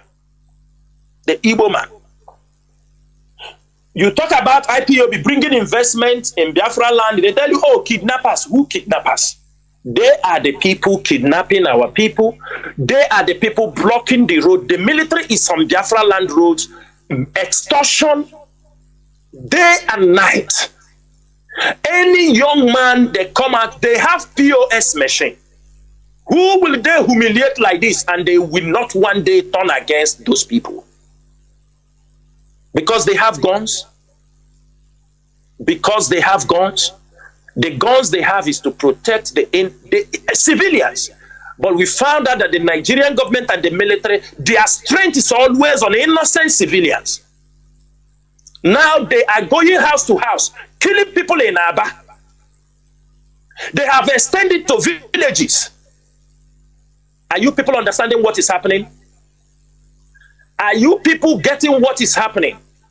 And as that oppression is going up there in Aba, Hope Uzodinma is using the opportunity, because our whole attention now is in Aba. Hope Uzodinma is using that opportunity now, killing and disappearing most of the Bubagu men who were working for him. Many of you did not know that the Chinasa Nworu, the number of IPOB members that guy killed. Chinasa Nworu was the man who masterminded the attack of Ikenga, the home of Ikenga. The guy in the House of Rep. It was Chinasa Nworu that led the operation. He was the one who masterminded it. Today, him and Hope Uzodinma, I'm not going to talk what led to their distance. I will keep it off the air. But I want them to know that IPOB lives inside everywhere. Hope Uzodinma knows the problem between him and Chinasa Nworu. He knows. The DSS director, you know the infrared move, this thing you catch, you use it. You know when Hope Uzodinma came for a function and he stopped you people not for Chinasa Nworu not to shake him, that is where the red line was drawn. You know all that. Then Hope Uzodinma now bring out his files, all the fraud, he used his signature, land grabbing, harassment, assassination, intimidation, because he knows everything. He now uses it to pick Chinasa Nworu because he is his killer. They have done a lot of dirty job for him. He now moved them to Lagos. Then the Bubagu in Imo State start shaking. So every one of you know that Chinasa Nworu was picked on 21st May. This is roughly 2 weeks. He's picked now. Most of his members under his control, his militia is controlling. There is a kind of a divided house. And they are complaining, their boss, why are they detaining him? They were invited. As Abba issue, all of you put attention in Abba, as they were invited in the shell camp in Imo State to come for a dialogue. Hope Uzodinma with the military, they massacred most of these young men. The remaining people who couldn't arrive there before the thing happened, they are now on the run. The family is asking the military, where are our children? Obia Mary, when all of you were following Hope Uzodinma and Chinasa Nworu massacring your own fellow brothers in Imo State. Did you see how the military massacre you people? The military, they Hope tell them, okay, go there to settle the issue. They went in there, they massacred many of them. Those who have not arrived got the information what happened, and they ran. Some of them already have crossed border now to Benin Republic. They now ran, and they tell the family went to the military to ask them about their sons. They say they went to Abuja for an assignment. They are dead. They are dead. How will go? They won't see them again. Hope have massacred them. He has shipped Chinasa to Abuja. If he will come back, he knows Chinasa is dangerous. Chinasa Nworu is dangerous. He knows. A man who betrayed Okorocha, betrayed everybody he has worked with hope. While these things are happening in Abia, the attention is in Abia, he is killing in Imo State. And he is giving money. Of recent, he released money to the boy they call Gentle, around 50 million naira. The those who have gone underground, they have settled him. He have asked him to go underground. He's now helping them underground. We know every information. But not every information is to be sent public. But why I am saying some of these things, that it is very important that our people have their eyes open for what these people want to do. You see the kind of havoc they are causing in Biafra land. Today, the same thing Hope is doing, what they call him, Peter Mba, have come out. Do you people see what he's doing in Nsoka? I am asking people, before you want to destroy a market, you have to build a new one before you destroy. Like Ariaria, when they were building Ariaria, they were building it badge by badge. You badge by badge, because it's an existing market. In many places, that is how it's being done. Ask people, many markets remain in that place. They start rebuilding and renovating it. They can knock them line by line. We are going to destroy this lineup. But Mba have entered Nsoka.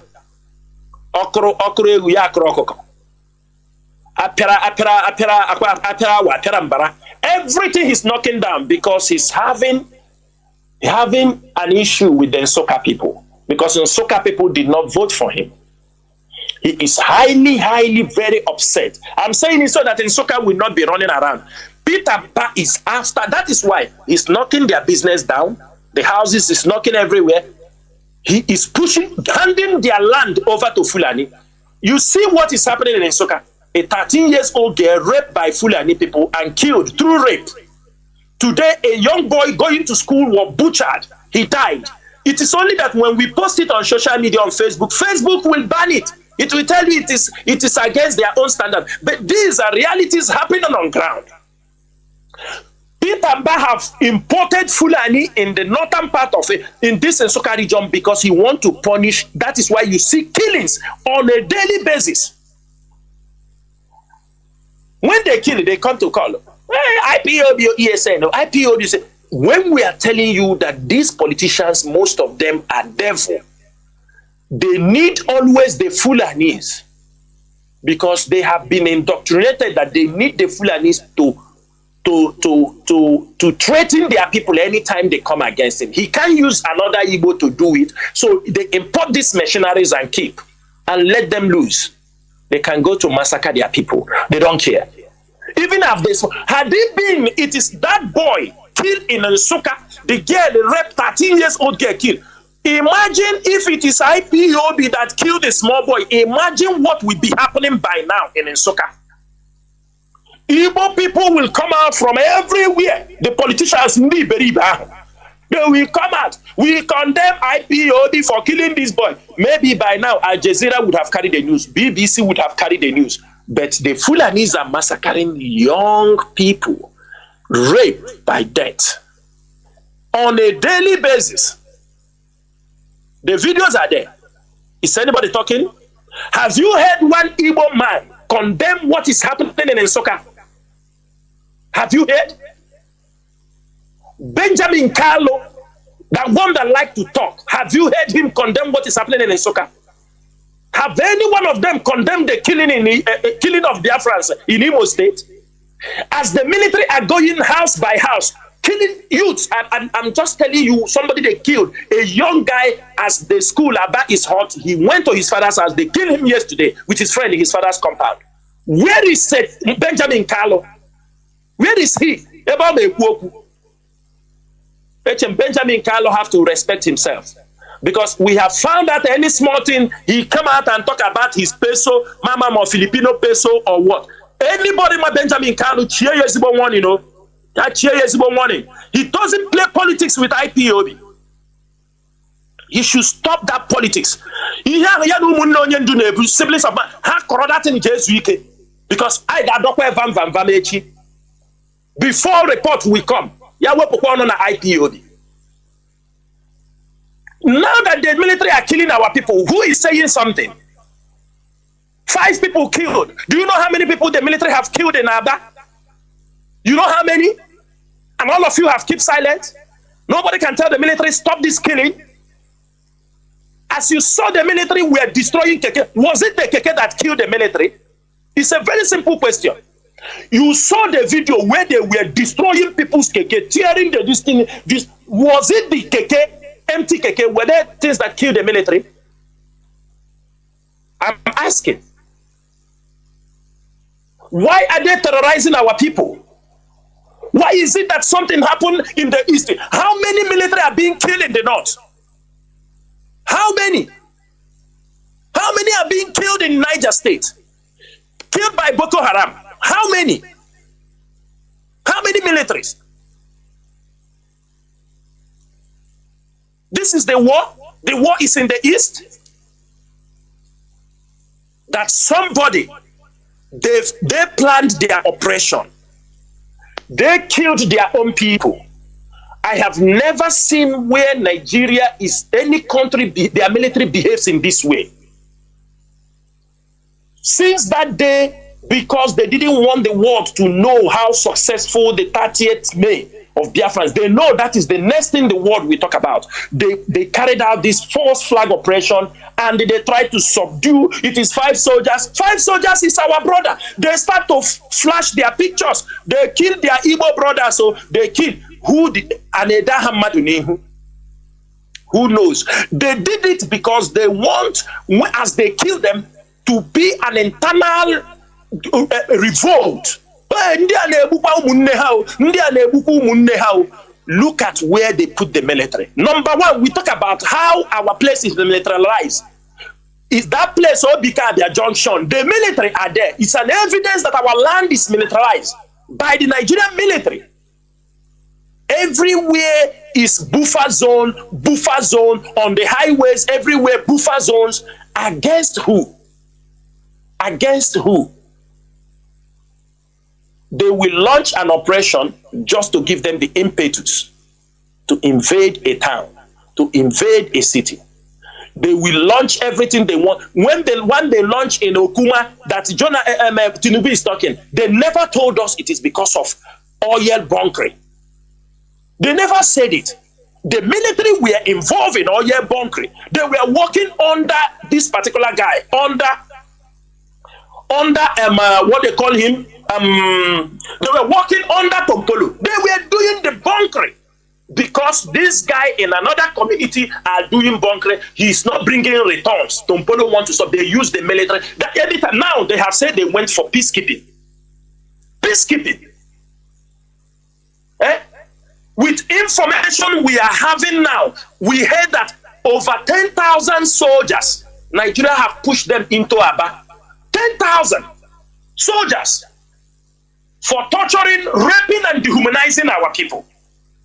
And all of them are going to camp in the Mba High School, National High School, Mba High School, at the Osisioma Junction there. That means people entering that place. They already started adopting people. They're adopting people.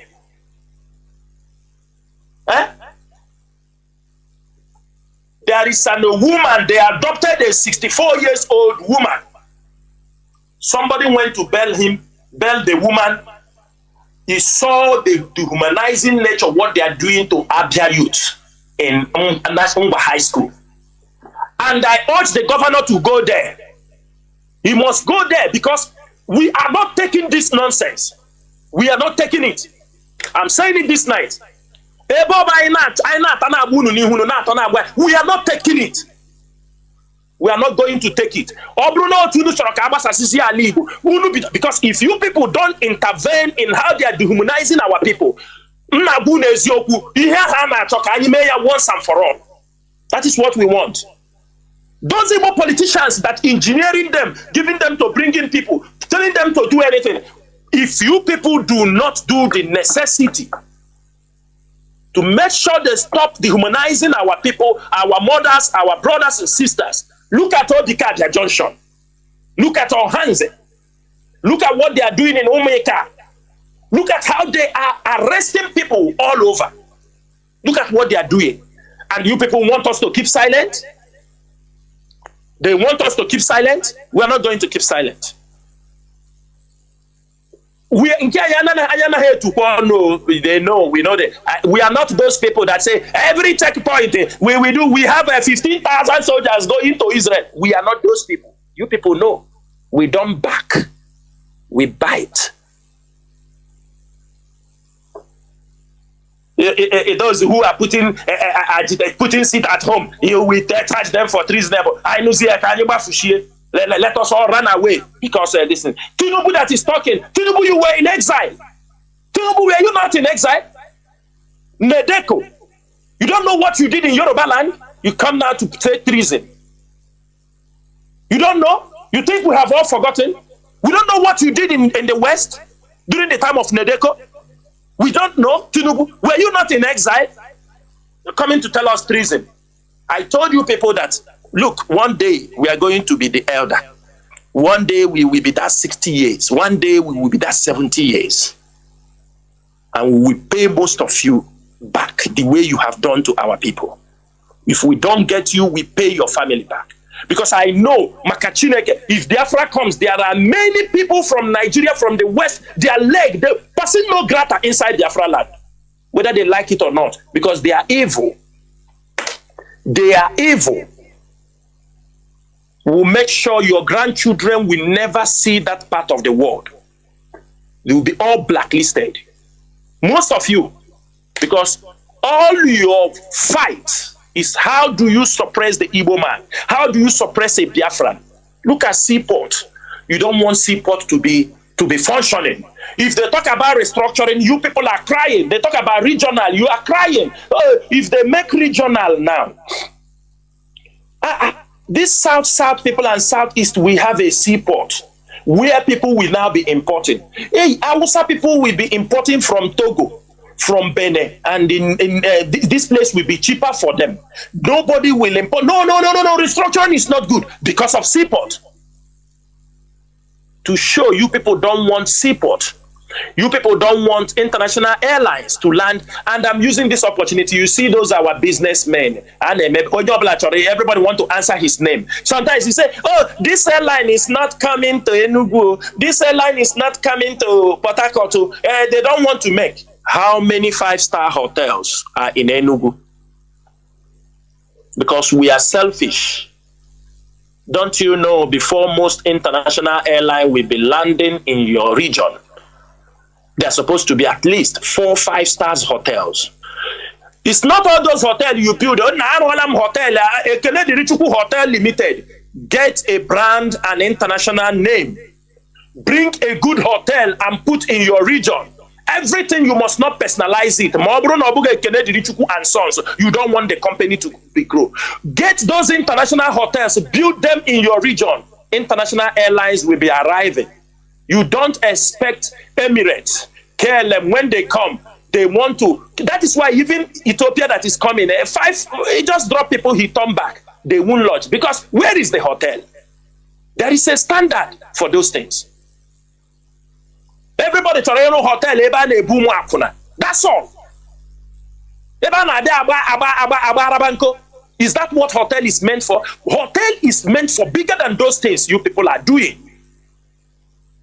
We can't have 4-point Sheraton Hotel. We can't have Movenpick Hotel in Enugu. Can't we have all those big hotels? Can't we have Sheraton? Can't we have Radisson Blue? Why?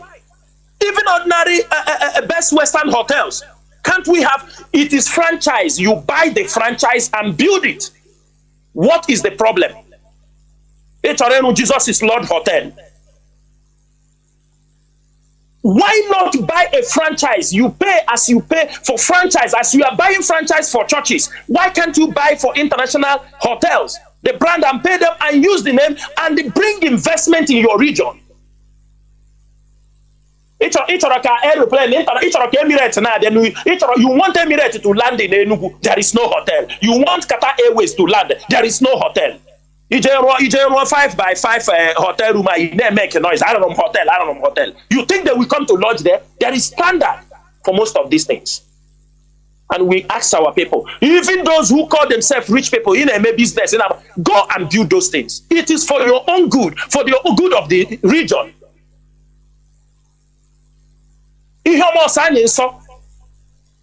People will get money, they go build it in Lagos. You build 5-star hotel, you build. Why you can't build it there? And you want international airlines to come to your place? Why the facility is not there? Qatar Airways is landing in Iguacha today because there are. When you have hotels, 5-star, their crew will come down and stay in your place. They spend money. They can go back. They can change their crew in the hotels in your place. That is how things are being done. Everybody want to have his own.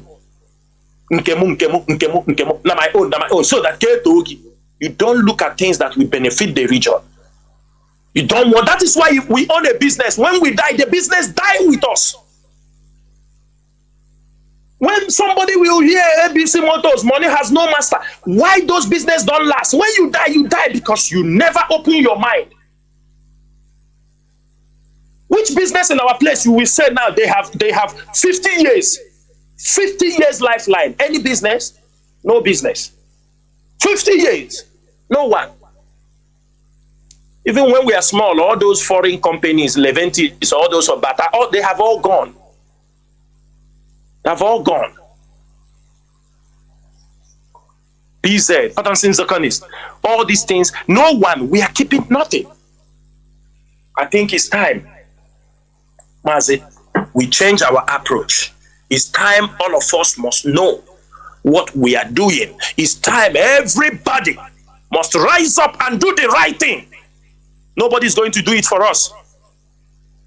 And finally, before we open this line, this is a message to those people that are importing people. Those, I know, all of them have said, send the military because they're coming for provocation. Don't think you can push us to an untimely war. But at the same time, we call our politicians. They must rise up. If you don't rise up to condemn what is happening in Abia State now, tomorrow, when we start, Makachineke, if you talk about IPOB, we will make sure that we deal with you. Let me leave it here. Ndewo Mazi. Ndewo Mazi. Let me just bring also this point you made about the Enugu governor destroying Nsukka market and buildings because of his personal hatred and animosity, because he feel that many of them or most of them didn't vote for him. Mazi, why do our people do politics with this type of bitterness and animosity? Is it not the same thing like flashback to Buhari? He said that he is not going to treat people that gave him 5% of their votes with the same way he treats people that gave him 97%. And we are shouting, we are crying. They are destroying our houses in Lagos and we are shouting. What this guy is doing, Peter Mba is doing in Enugu, is he not also supporting or giving credence to what they are doing to? Because they will give example, don't you see in Enugu what they are doing to? Why is it because why are you shouting every time? So it gives people more power in order to deal with us. Why is it so, Mazi? And what is the remedy? Because it's getting out of hand, honestly, Mazi, please.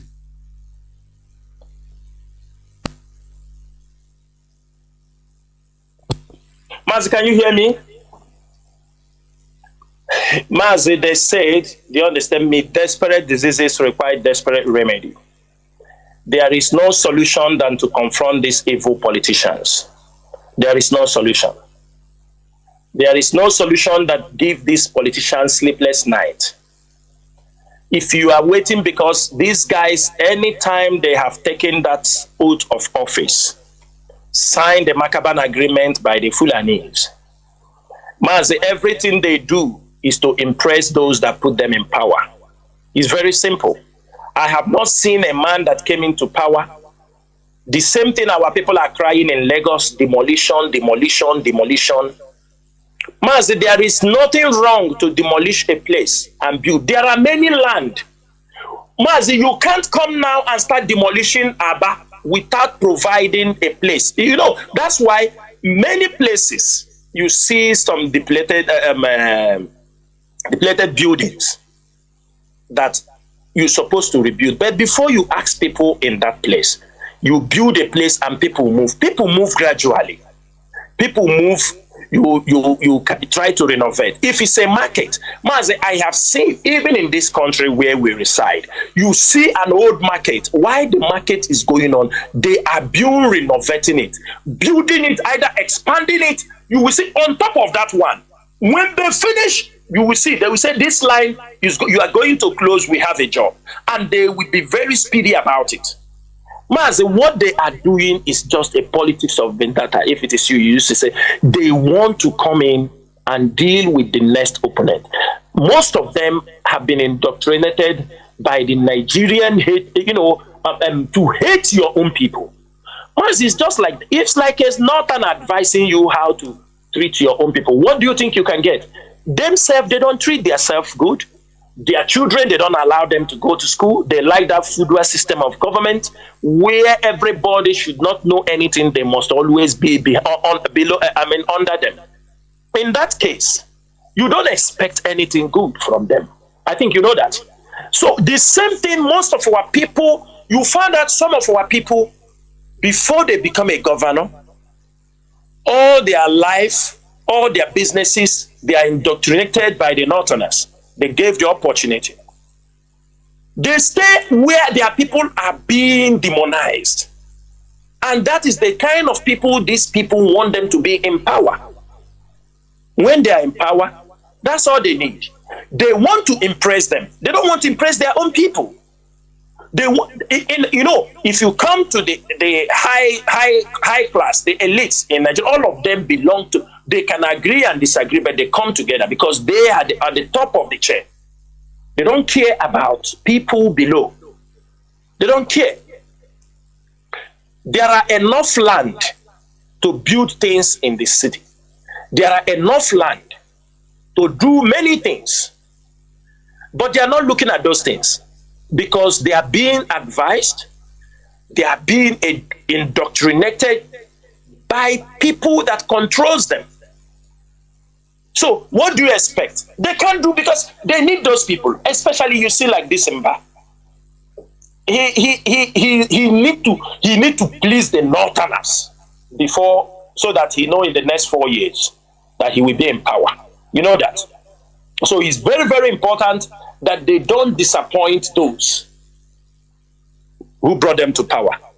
I think in the whole of the Southeast, if you ask me where the election really happened, it only happened the real election happened only in Abia State. That is why you see development. That is the only state election was conducted freely. You found that people of different kind of parties, they won. Nobody, not like Imo State, where everybody, 25 out of 27, or all of them, they tell you it's from one party. It doesn't happen. But you go to you found that is why, because they owe nobody any serious engagement. That's why you see development coming in Abia State. You see road being. Had it been that the order is coming from the north, you won't see it, he won't do anything. And for the fact they have realized it, the thing they need to do is to fight him. Mazi, they know what they are doing. And I thank Chukwu Kikabiama that you have given us the brain, we understand the game. And we are here. Because we found out our people have lost everything. Nobody teach them anything meaningful. The churches are there to preach about how to take their money. Schools, people go to the schools, you see how they have bastardized the education system. Small people that buy results have A, B, B, C, C. If you tell them to make a correct sentence, nobody can make a correct sentence. All the examination centers, everybody is buying result now. They have corrupted the system. You come to business, everything, they block our people. Our people continue to wallow in ignorance. When IPOB comes here to talk, and you think they don't know what they are doing.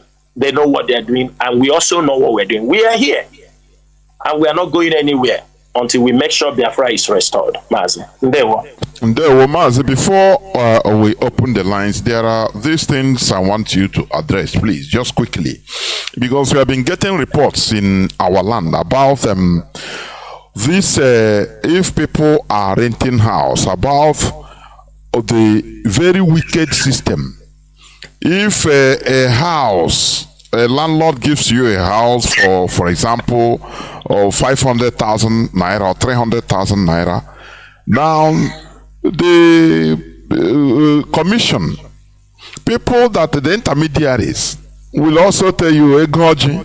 They will charge you a goji and commission and others, almost equivalent to what you have paid. Mazi, this is outrageous.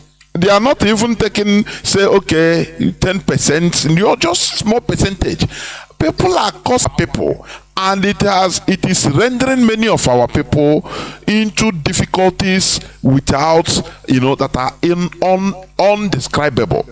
And another thing, this issue of discrimination in our land.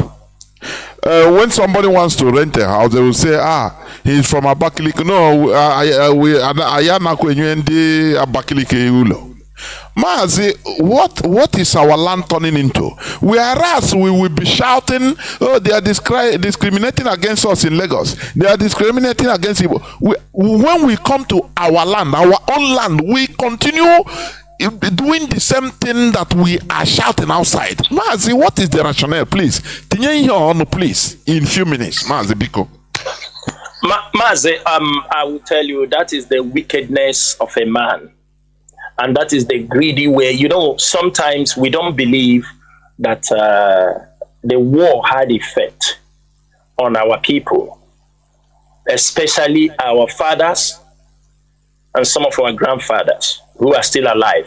The war had a very serious, because if you see the way, it's not that everybody loves money, but I found out the wickedness sometimes our people exhibit on things that do not supposed to be. This issue you are talking, I think I have addressed it here on Radio Biafra before. Over course, people, yes. And I will. This is very common in Anambra. Anambra as a whole, the state as a whole, are the people displaying this behavior of saying, I don't think if you go to Abia, go to Animo, I don't think people don't have time for these things. If you go to Abana, one name, do you understand me? Anambra is the people that are displaying this behavior. That is all the report we used to get. It's all in Anambra. And there are some part of Enugu where the same thing is happening. Do you understand me? Some parts in Enugu. Mazi, this is a society. This is a societal ill that will not be tolerated.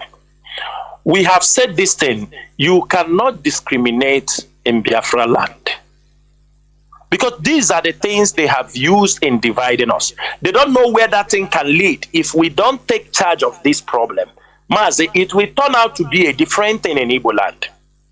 You understand me? Because people learn from they learn from bad behavior. And I think this is the work of the governor. Now we are raising this issue. The governors, they are hearing us. Those who make laws in the state, they are hearing us. But they will make like they don't hear what we are saying. Tomorrow, IPOB will bring out an order for this. You will see all of them come. Hey, IPOB, come to make order for me. But they don't see the danger this thing will cause in the land. They are not seeing it. They are not seeing the damage. Mazi, many of them, you see all these people. When they go, some of them have foreign passports. That is the foolishness of a Nigerian. I know not only Nigerians, other African people does that. That's the way they reason. You will see some of them will go. They will get American passport, British passport, honor to honor. I am American, I am a British. We believe in equal freedom and this. This is a one. But the moment he left that America and enter Biafra land. He keep that passport and remember this person is from Ebonyi State. This person is from Cross River. I will not. This is the person who had an American passport, a British passport. He can even follow them to protest and be shouting, freedom. Do you understand me? No discrimination. We see him be talking.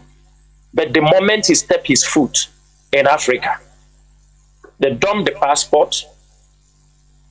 Just you see them, that evil, devilish spirit will envelope them. They start to misbehave.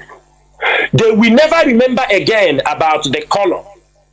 Discrimination, I tell people, is everywhere. Irrespective if it is white people did it to you, you start to complain. If the Fulani did it to you, you start to complain. That is, the human being wants to dominate.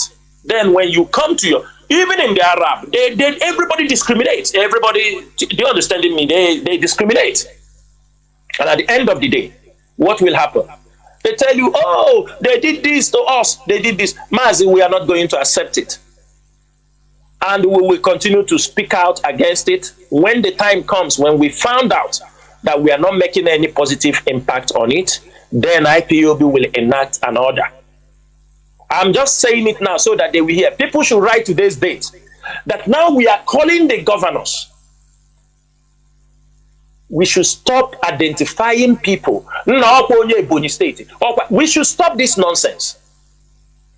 We should stop this nonsense. What is wrong? We are the one bringing divisions in our land. You know, Mazi, I will tell you something. This 30th May, it changed my perception and understanding of certain things, that do not listen to rubbish. Do you know that Ebonyi State, that people coming to talk against Ebonyi State, that Biafra, even the devil, he said Ebonyi State is not Biafra, but on that day, Ebonyi locked down 101%. Irrespective, there is no radio in Ebonyi State. Mazi. Very formidable, honestly. What does that tell you? People are coming. I tell them that it is criminals in Ebonyi State that try to destroy Ebonyi State.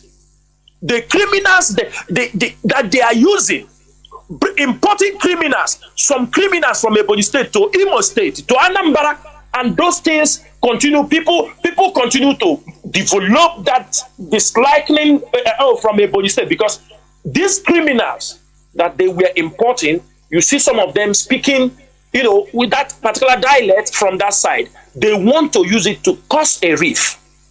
But at the end of the day, can they understand that a criminal is a criminal? You cannot, because he's a criminal, you use it to address a whole people. Ebonyi State. Part of Ebonyi was in Abia. Part of Ebonyi was in Enugu State. So what are we talking? Before they created Ebonyi State. When did they create Ebonyi State?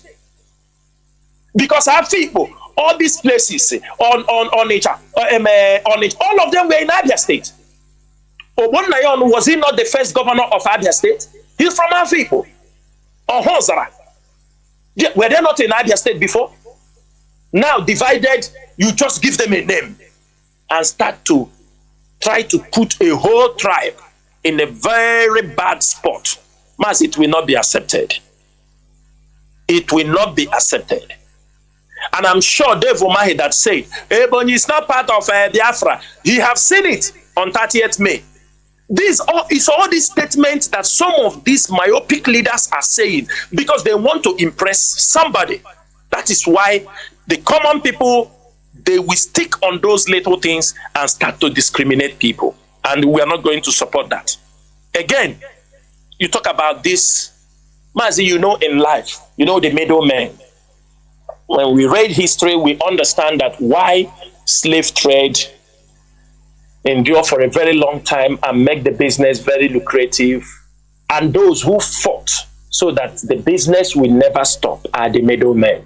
Of course. During the transatlantic slave trade, the middlemen was a very big problem because they said the reasons why it was difficult to stop, or why people, because the middlemen was bitter that they are losing their source of income, their source of business, because they were middlemen trading, selling their own brothers, running the human business.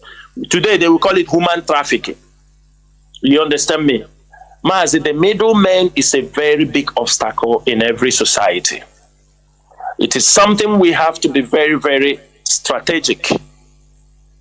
And I thought that there is a landlord association in every state. I will start by saying the IPOB leadership will draft a letter to the landlord association into the whole states, so that we won't have problem with them. If the governors fail to do that by this month, we are going to address the landlord. I think they have them, Mazi. They have them in each state. Even if it is streets, the landlord, we will address them. We are going to write them a letter. Mazi, sorry, before you continue, do you know that it is only in Nigeria you want to rent a house, you pay for 1 year, 2 years? Mazi, we are coming to that. You have never seen it in any other place in this world. We are coming to that because we can launch a campaign against these things. We can launch a campaign and we are ready to make problem. We must even make it that at least 6 months, we are going to make a plea for them. This is people who build houses for themselves. They follow rules. We are living in a country where there are rules. We must start to impact all these things in Biafra land.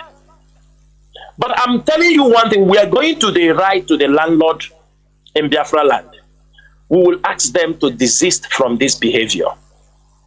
If somebody, any agent who brought somebody for you for a house, if it is 10%, 15%, he pays. Even in Lagos, that is what they do, the agent fee. There is nothing like a gorge. Anything he rents your house, he pay 10, 15%. It is normal. We make it very, very clear. If we found that there is somebody who came to say, ego, all these things, Mazi, we will take that thing up. We don't mind to televise the house and put that landlord in a spotlight. What we will do is real estate people, we will tell them, do not rent this house. We are going to do it.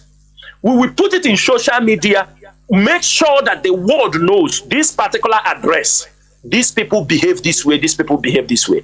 We are going to write them. And I'm telling you, if they don't want to respect themselves, remove this unnecessary middleman. Sometimes it may be his brother, is this thing. The money, even the landlord can put somebody. You understand? He said, a house you are just coming to live and you pay rent and leave. They tell you, because nature be there. Where does those things happen? Mazi, this is how our people invent some foreign cultures and strange cultures. And the governors will not talk about it. They are busy now stealing money. They are busy carrying money. They are not seeing it as a problem in the society. They don't know the churches cannot help. The churches don't do because they are busy trying to take away the little money in your pocket. They never care for you. They never care for the development of the city. They never care how people live. It is only personal. Everybody wants to buy a private jet. Everybody wants to have a Rolls Royce. Everybody wants to drive a Giga. If you are not doing those things, you have not arrived. And that is stupid. It's a very bad behavior. We must be contented with whatever we have. Mazi, we are going to look into that issue deeply and know whether it is all in Biafra land or in isolated areas. Then we will take charge and act upon that. There we Mazi. There we Thank you very much. We must continue by going. We will go into a few minutes break so that when we come back, our lines will be open so that people will start calling. Please, do not go away. We shall be right back. Do not go away.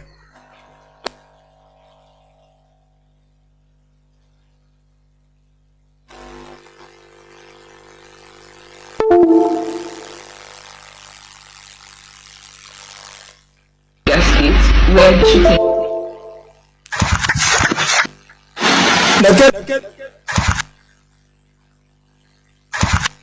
It's been over 24 hours since my siblings were taken from our home.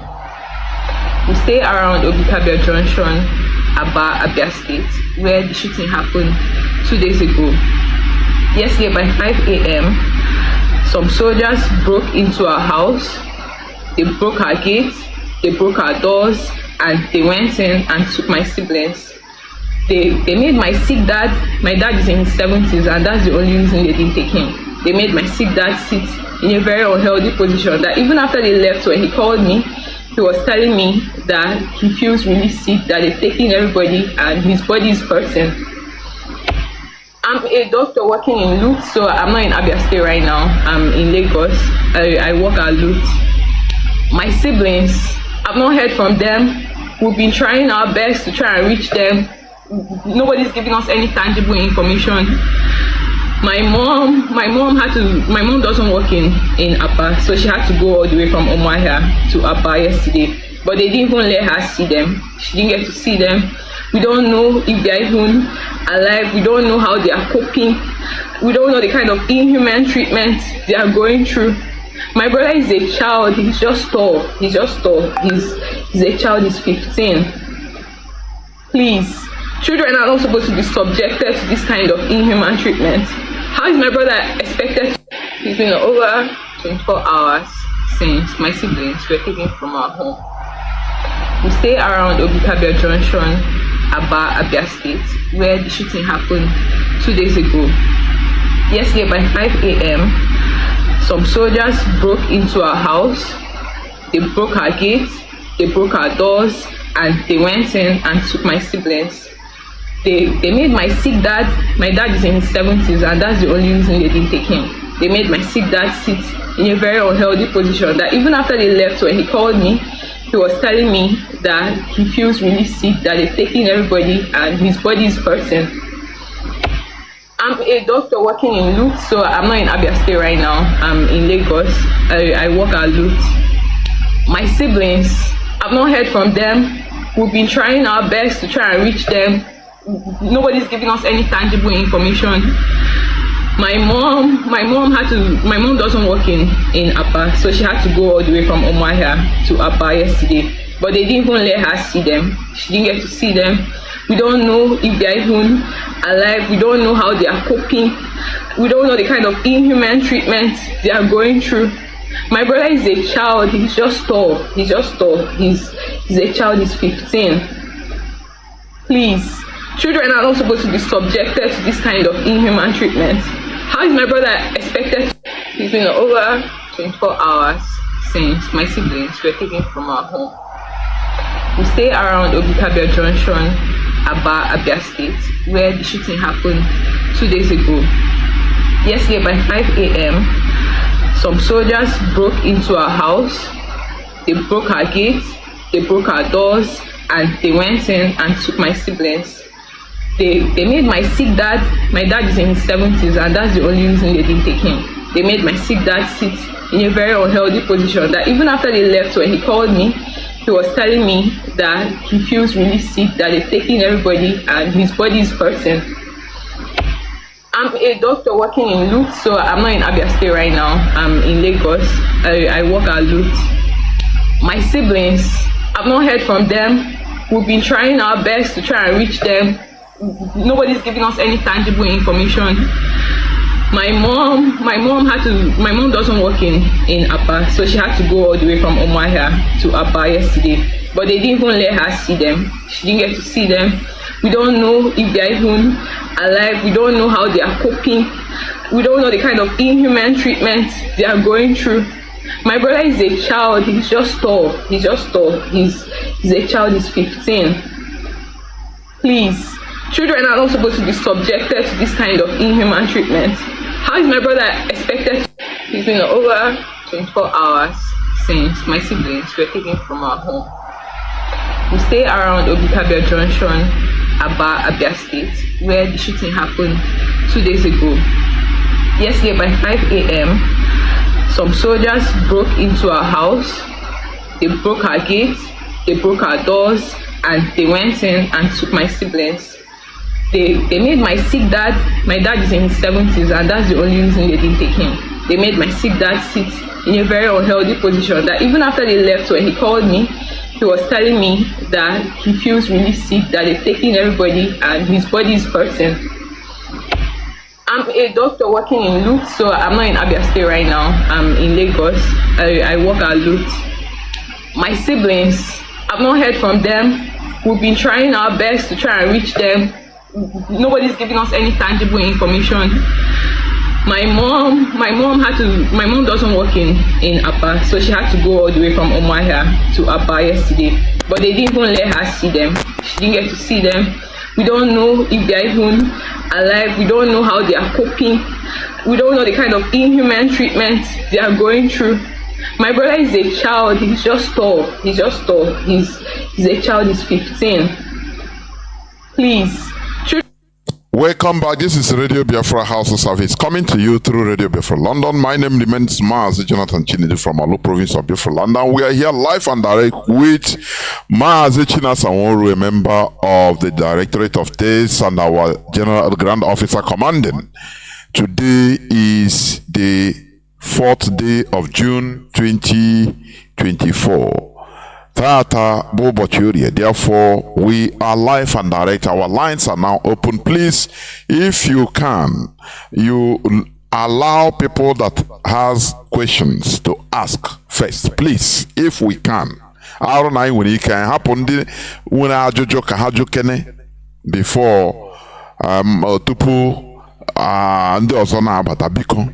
And if you are online, please, if I pick your call, if you're able to come in, please make it as brief as possible. You know, I used to say this. We are in a formal meeting or a broadcast. Stop thanking, I thank this person, I thank it. No, go direct, salute, and go direct to your point. Because there are many people that are waiting, lining up to call. Please, let us learn. Therefore, as usual, our lines are now open. Our direct line is +1 213 328 6224. That is our direct line. Our WhatsApp and Signal line is +61 405 142 547. I repeat, +61 405 142 547.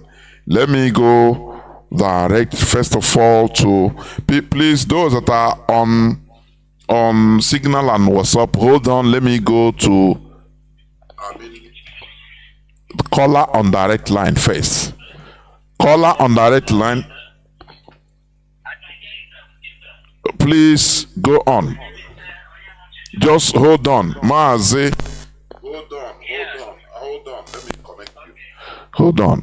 Can you hear me now? I can hear you, sir. Okay, go on now. Go on. I can hear you. Okay. Good evening, dear friend. Good evening, Mazi Nnamdi Kanu. Good evening, Director of State. Mazi, Uncle Chinasa Nworu, welcome today. I love you for your good work. I stand by to say something quickly because I know a lot of people are queuing. Sir, regarding to this challenge we have in Abia State, is it not a pertinent, disheartening situation that the Royal Highness, the traditional rulers, who should have been in the helm primarily to arrest this situation and curb some irregularities from useless politicians, they've not come out boldly to speak against this and to give a standby warning like the Arewa leaders and their traditional leaders used to do. And now, listening to this young lady who is a doctor practicing in Lagos, what she's saying is that the younger brother is just 15 years, just tall in height, and they made away with these guys. Until today, this is about 48 hours. None of the Nigerian media have talked about this. And yet, none of these political leaders down here have said it. And rather, the traditional leaders have not done anything. So the thing I'm bringing here, the question I want to ask Uncle Chinasa Nworu is this. As we are meeting in to make sure we arrest the issue of the landlord and the tenant within the southeast or the eastern region, please, sir, I want you people to also go in and begin to bring these guys in order, these our traditional leaders, because they are the primary problem we have. I don't know why a man of idiot, man of dog, like Uncle Jonathan used to call them, because if I have something more than that, I will call them that. Because these people have dragged me to the belt. I don't know why the man of God would become so respectful or respected in the society more than our traditional leaders, that our traditional leaders cannot say anything. It's not worth it. I'm telling you, it's not worth it. I'm just trying to ask a question now. Now that it is in this shape, please, is there any way we can go and get these people to know their rights, our traditional leaders, and to support them, the right ones, so not the useless idiots? Now, second question is this. Looking at this, I think that was 4 years back or 6 years back, when Wike was struggling to become the chairman of Southeast Governor. Sir, are you listening to me? Yes, yes. Sir, I can hear you. Yes, go on, Gani Rumazi. Yeah, I think that was 6 years back when Wike, when he was the governor of River State, was, met the chairman of what's it called, Eastern Governors. I think there were so much, should I use the word, primary goals that they were claiming to have, dragged all together to achieve that unionism or maybe forum. Now, why is it that till this moment they keep on staying afar, and there is no terms, legal terms, that could have, entitled them to come out and address this issue once and for all? Because for Chinedu to say something, the Southeast governor needs to come and interpret what he said and let him understand that he's the one creating chaos in our land, in the eastern zone, than any other place. Okay, Mazi, you are talking about why. Mazi, can you hear me? Yes. Can you hear me? Yes, you are talking about the governors. Why is the governors not coming out to address what is happening? Exactly. Okay, and the other question is also about the traditional rulers. Why are they quiet? Is it yes. also? It's the same question. Thank you, Mazi. Thank you, Mazi. Thank you. Mazi, it seems you were not hearing. Because I didn't hear most of the things. I lost because at the time I didn't hear any voice coming out. But are you hearing? But can you hear now? Can you hear now? You see? Can you hear me? Yes, I'm hearing you. I say, can you hear now? Are you hearing now? Yeah, now I can hear, but I didn't hear most. 80% of what he said. I then got it. No, he talked about what is happening, how they killed the son of a traditional ruler, and no media is talking about it, and our traditional rulers are not even talking about it. Yes. You answer because you answer him the same time because it's the same question, and even the governors are not talking. So that is what is asked. Why? Go on, yeah. It's a question everybody have to ask them why they don't talk. The traditional ruler is scared. They kill his son, kill this thing. He can't even talk. Do you understand me? That is how bad the whole thing is. Very sad indeed, honestly. I think they are in the best position to answer this question. So not me. Yes. Not me. Yes. Yes. So caller on let me see. Caller on WhatsApp. You have been there. Caller on WhatsApp. Can you hear me? Please go on. Caller on WhatsApp. Can you hear me? Please go on. Caller on WhatsApp. I think Mazi. Yes. I know.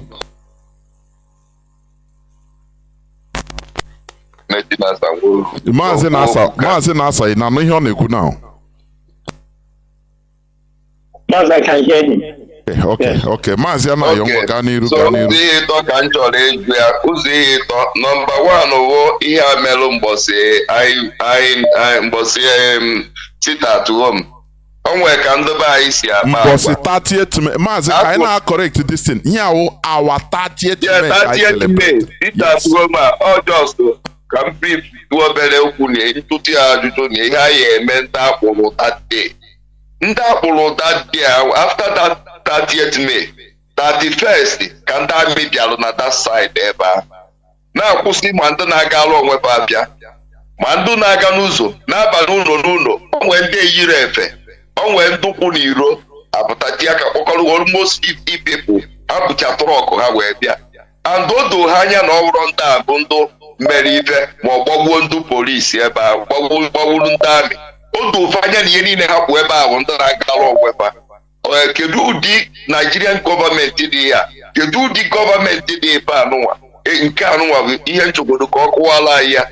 Nke ịbụọ bụrụ ndị a na-akpọ ọra na eze Amona Chinasa Nworu enwe ike ịkọwala ya kedu ndị kpọpụtara ndị a tinye ọra na eze na ha ya na-ekwula anyị ọnụ anyị? Kedu ndị nyere ha ọdasi ọtọriti ịdị na-ekwula anyị ọnụ bụ ihe eziri ha bụ ihe eziro ha? Kedu ndị mere ihe? Anọda one nchọrọ mbụ biko Mazi Chinasa efi Fulani a na-ekwu juru ma na Anambra niile a na-ekwukwu na so gọvanọs nsogwere efi a. Kedu ife butere efi niile a ihe eji ebute efi? Kedu mgbọsị ihe a ya ebe? Anọda one chọrọ ịjụkwa Mazi Chinasa Nworu ebe ọ bụ na ya amarụgbo data the same pattern okwu ụzọ dị mma ji dịka ka Chinasa kwuru ya. The same pattern ahụ ka Soludo na-achọ iwere kịta. The same pattern ka nwoke Enugu ji. And ya bụ gọvanọ eche na gọvanọ bụ ka o chekwawa ụmụ ha chekwawa ndị obodo ọ na-achị and ụjọ jizi onye ọbụla onye pụọ ilo ọbata okene Chukwu. Etu a ka anyị gwa ya esi wee nọzi na ana Biafra, etu a ka anyị esi wee nọzi na ana Igbo. Oke ihe na-eme n'ugwu Hausa ma n'ọtụ onye nwa na-akpọ Jagaban bụ Jagaban ọ nwere mgbe o weta wonte si tije gbaa ndị a n'ugwu Hausa mana o nyere ọda maka mmadụ ise egburu ka o jibasisi bịa ka egbube ndị Igbo ka egbube ndị mmadụ na East and eme ya ala 10,000 people na-akpọta every day ndị mmadụ na-egbu n'Aba. Biko asị m ka njụọ Chinasa Nworu kedu ife anyị ga-eme anyị mụzi ndị Igbo because afụzi na anyị tọrọ atọ? Kedu idea anyị ga-eji wee gbanahụ agha ebuata n'ala Igbo? Maazị, thank you. Ndewo Mazi Nasa. Mazi, ndewo. Mazi, number one, I would say something here on that 31st. We were following this issue very closely when they started their arrest in Abia. When they entered Nenu community,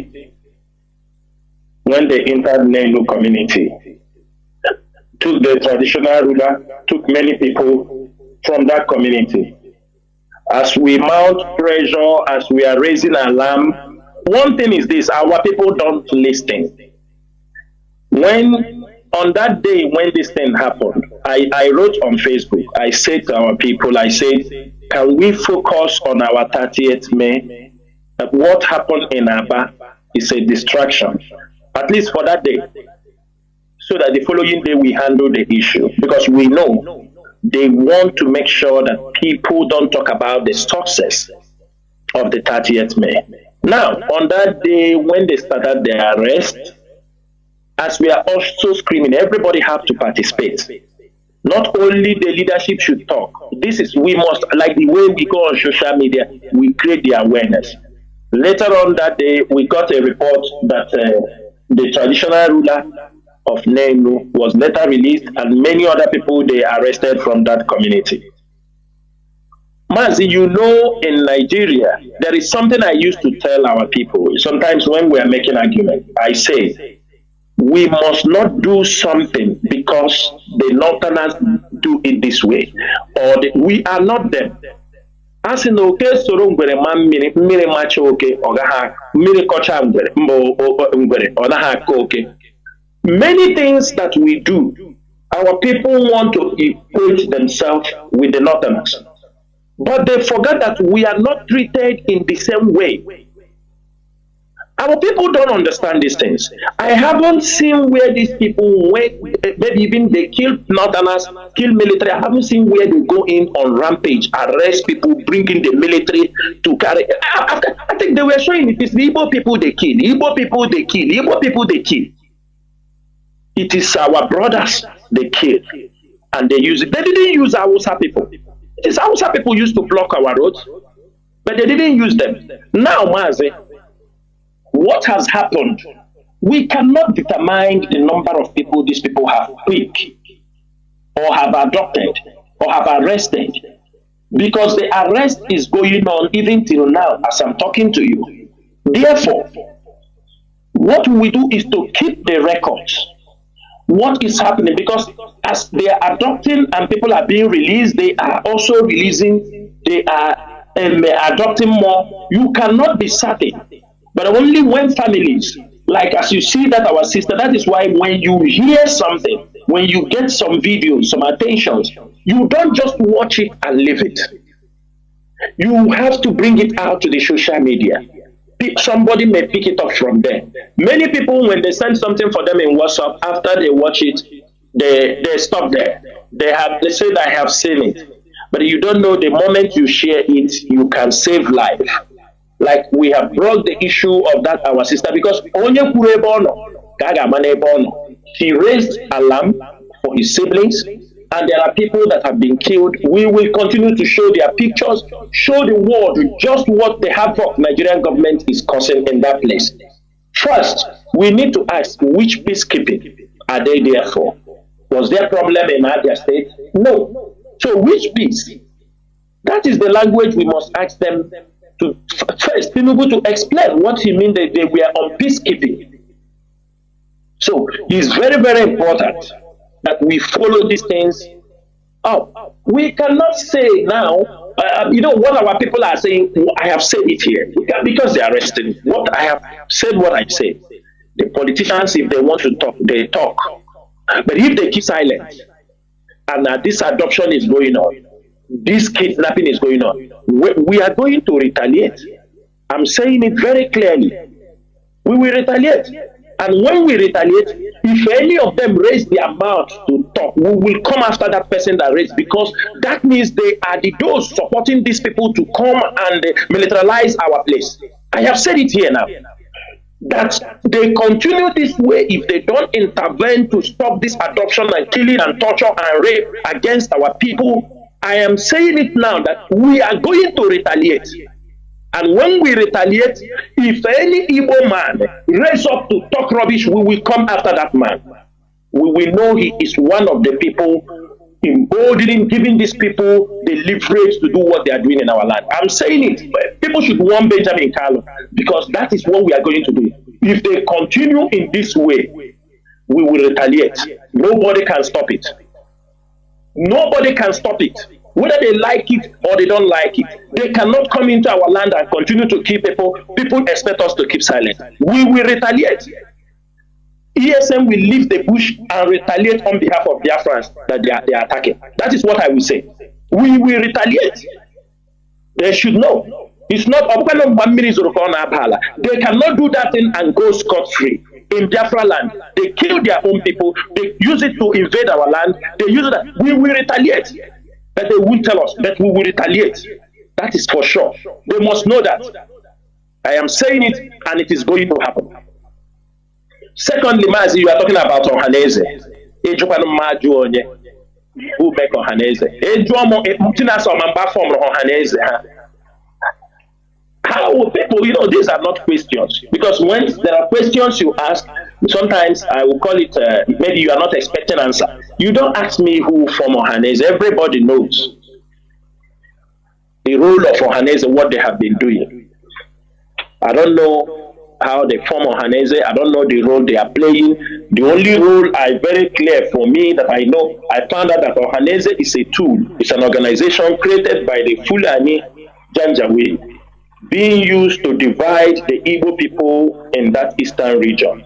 Ohaneze is a group of men, let me term them a group of betrayers, formed together to sabotage any development Any good thing that will come to the Igbo people, they are the group, they are instruments being used by the Abuja to make sure that the Igbo people will never come together as one people. They are seeing how some young people are putting effort to bring the Igbo together, but they are the one destabilizing it. For example, we know that Ohaneze is being rotated, it's a rotational government, seat. It goes from, I think, Nnamdi to finish. It has gone to Delta State, as I know. It has gone to Anambra, gone to Delta State. I think go to Ebonyi. Then, after Imo State, it's supposed to go to Rivers. And presently, I heard that Iwanyam is fighting seriously. Remember that Professor Biozo died, so Iwanyam will have to serve his tenure. It's supposed to go to Rivers. Now, Iwanyam is fighting seriously to make sure the position do not go to Rivers. He wants to segregate Rivers from the Ohaneze seat. And that is where we are going to come in. That is, if it is Rivers that will take the seat of Ohaneze, will not use Iwanyam to obstruct what's supposed to go to Rivers. So the people of Rivers must prepare themselves and bring out the person who will lead Ohaneze. It does not belong to Hope and Wanyamu. If we hear there is any politics being used to divide our people any longer, when the position will go to Rivers State, then they will see the bad side of IPOB towards Ohaneze. Ohaneze people must do the right thing, or they will never get it fine with IPOB. So that is what I will say. We don't know those things. Mazi, every other question you ask, I don't think people, there are questions you ask yourself. You also know the answer. You also know what is happening. You know what is happening in the Nigerian political arena. You can easily connect the dots and do the analysis by yourself. These things are already policies. They don't want the development of Biafra land. They don't want us to come together. All these politicians, they all build them up just to disrupt the system in Biafra land. And IPOB have come to put order. And people must learn how to move. Mazi, people are learning. I won't tell you that people are not learning. I thank many of them who have, there are men of God. Not all of them are not reasonable. There are men. I posted one of the bishops. He was preaching. He was educating people about the Biafran Civil War on 30th May. Ebemo also did the same thing. Use this opportunity, because when people don't know about this, in things like we are talking fiction. It's not fiction. These are things that happen in our land. And we want the men of God, as we have urged them, participate in liberating our people, participate in creating awareness for our people. They can't do us anything. If all of us are participating to liberate our people, the enemy will run away. It is because that many people have made themselves available for the Fulanis and the government, the Nigerian government, to use them against the people. That is only what we are seeing. But I'm sure we are getting there. We are getting there. IPOB must have taken the center stage. IPOB is a state actor, and everybody must know. If they don't know what a state actor means, let them go to their dictionary and marry the dictionary once more. State actor is the role IPOB is playing in Biafra land. That is why, since I came on radio and let people know that IPOB is a state actor, you can see every one of them. Even Tinubu have wrote it today. They want to say that we are non-state actor. No, since I came on this radio, I told them we are state actor. They can't write anything now without saying we are non-state actor. We are going to drag for that position until they come to a logical conclusion that indeed IPOB is a state actor in that region. Thank you, Mazi. There were Mazi. Caller on signal. Mazi Akas. In Mazi, can you hear me? Yes, Mazi Jonathan. Hear you loud and clear. Please. Good evening from here. Okay, fellow Biafrans, lovers of freedom, my name is Mazi Akas. I'm calling from Austria, and I serve the indigenous people of Biafra as IPOB National PRO.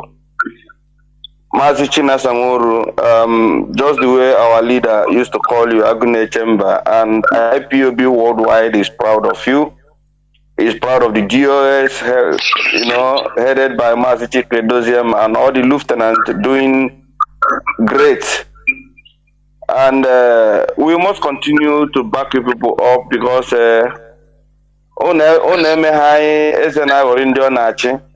but you people have stood since they adopted our leader, kidnapping from Kenya, rendition to Nigeria. The DOS have stand strong, and we IPOB all over the world have proved once again that Nigerian government cannot destroy us, despite all their evil manipulations and all the infiltrators they saw that inside IPOB. But this 30th of May has proved it to them wrong that IPOB is still intact. And we know every IPOB that are sensible, every Biafrans that are sensible enough that know the stand of IPOB, that we are peaceful in the struggle, we are fighting to liberate Biafrans from Nigeria, they know where we will stand. We are here to save our people, not to kill them. Mazi, the truth about this thing is that Nigerian government is not happy with the government of Alex Oti, because they never believe there's an Igbo man that will come out to think about his people, to make sure that his people will live in a decent, in a decent place. So for them, it's like, who is this man? And they want to bring the same problem they have shown to other states to bring it to Abia state. This is the truth. IPOB asks people to stay at home. This is what we have been doing for 10 years today, and there's never been a problem. Now they brought their own soldiers to kill our own brothers, want to target IPOB the same day they know that everybody is at home. Anybody that uses his right mind will know that IPOB can never ever hurt our people, because Mazi Nnamdi said that any day we kill our own, Biafra will not come, and we stand on it.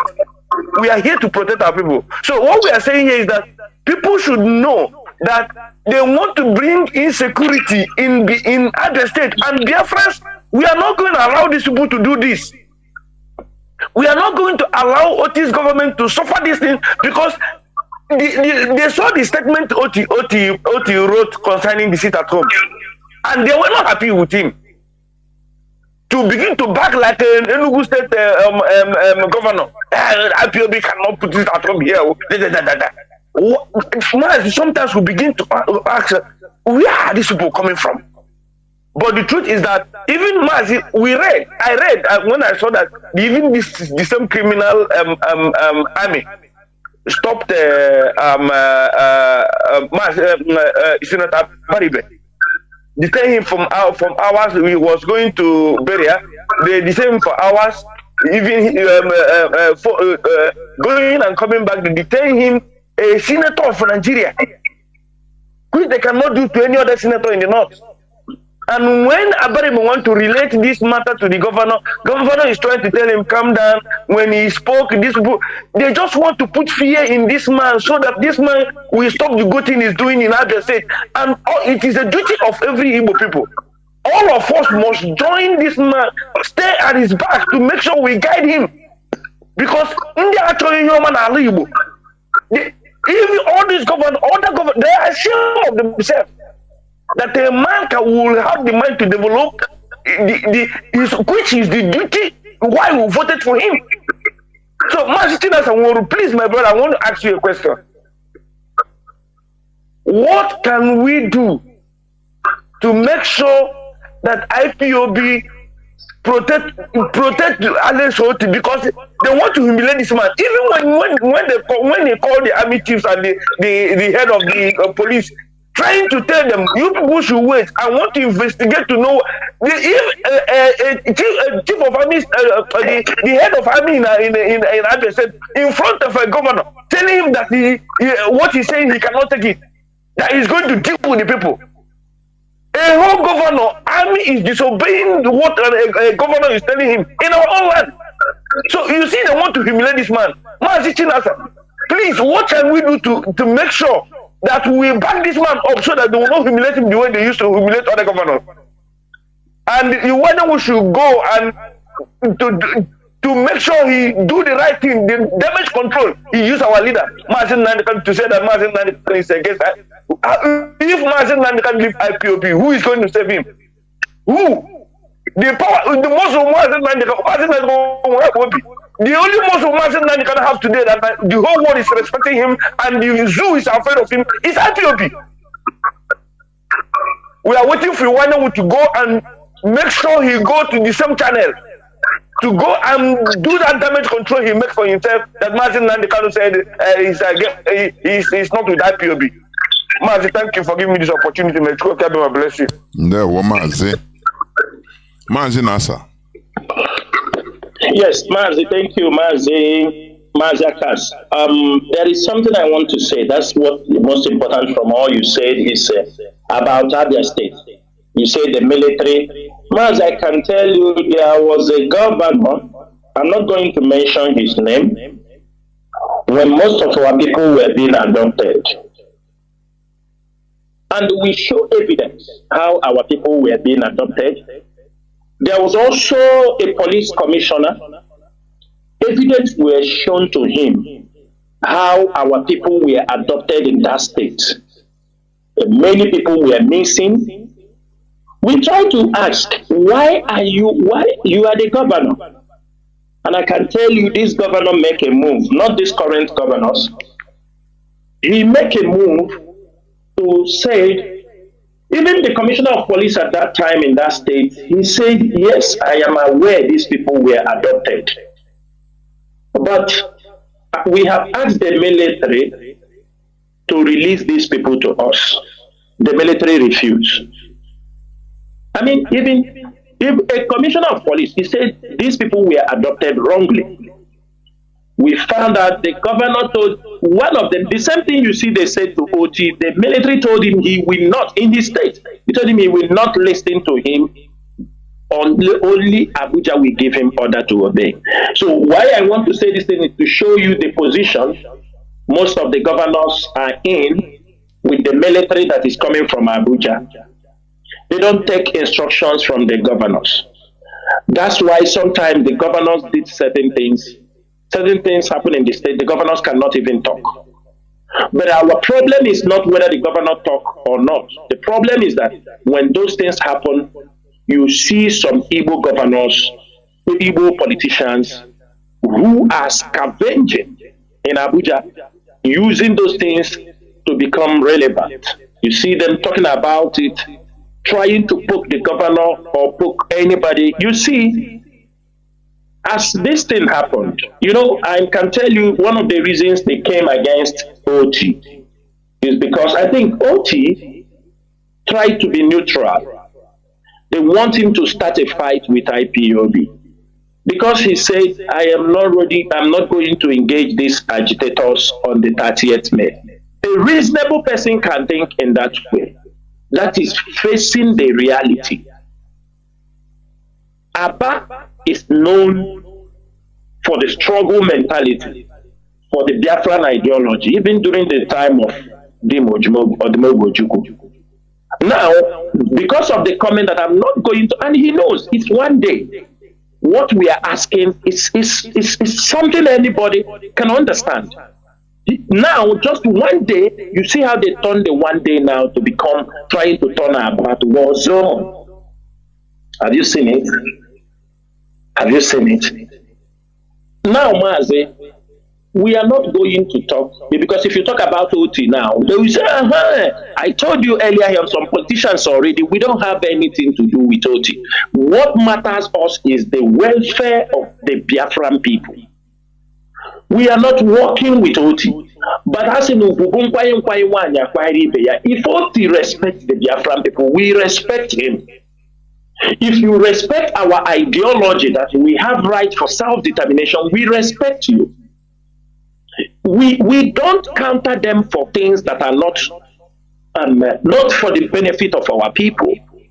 When we talk about electricity, we talk about agriculture, we talk about many of these things. Is it not for the betterment of the Biafran people? Let us remember our fallen heroes. Did we ask them for money? Did we ask them to pay tax? Did we enforce any of these things? In many states, it's not only in Abia State, but you see how they wanted to twist the issue. Now, we are not going to, if Oti is on the right side of the people, he will be defended. Not only IPOB, even the Abba people will defend him. That is what you have to know. But our concern is something. We can only complain to Alex Oti of what is happening in the state. And I know he is seeing it. And I know he is trying his best also to subdue. But to a certain extent, we know he has some limited powers, what he can do. There are certain things he cannot say because he is a governor, because he's a politician. But we owe nobody no responsibility to defend our people. He may try to be political correct. We might not be political correct in our approach because we go head on.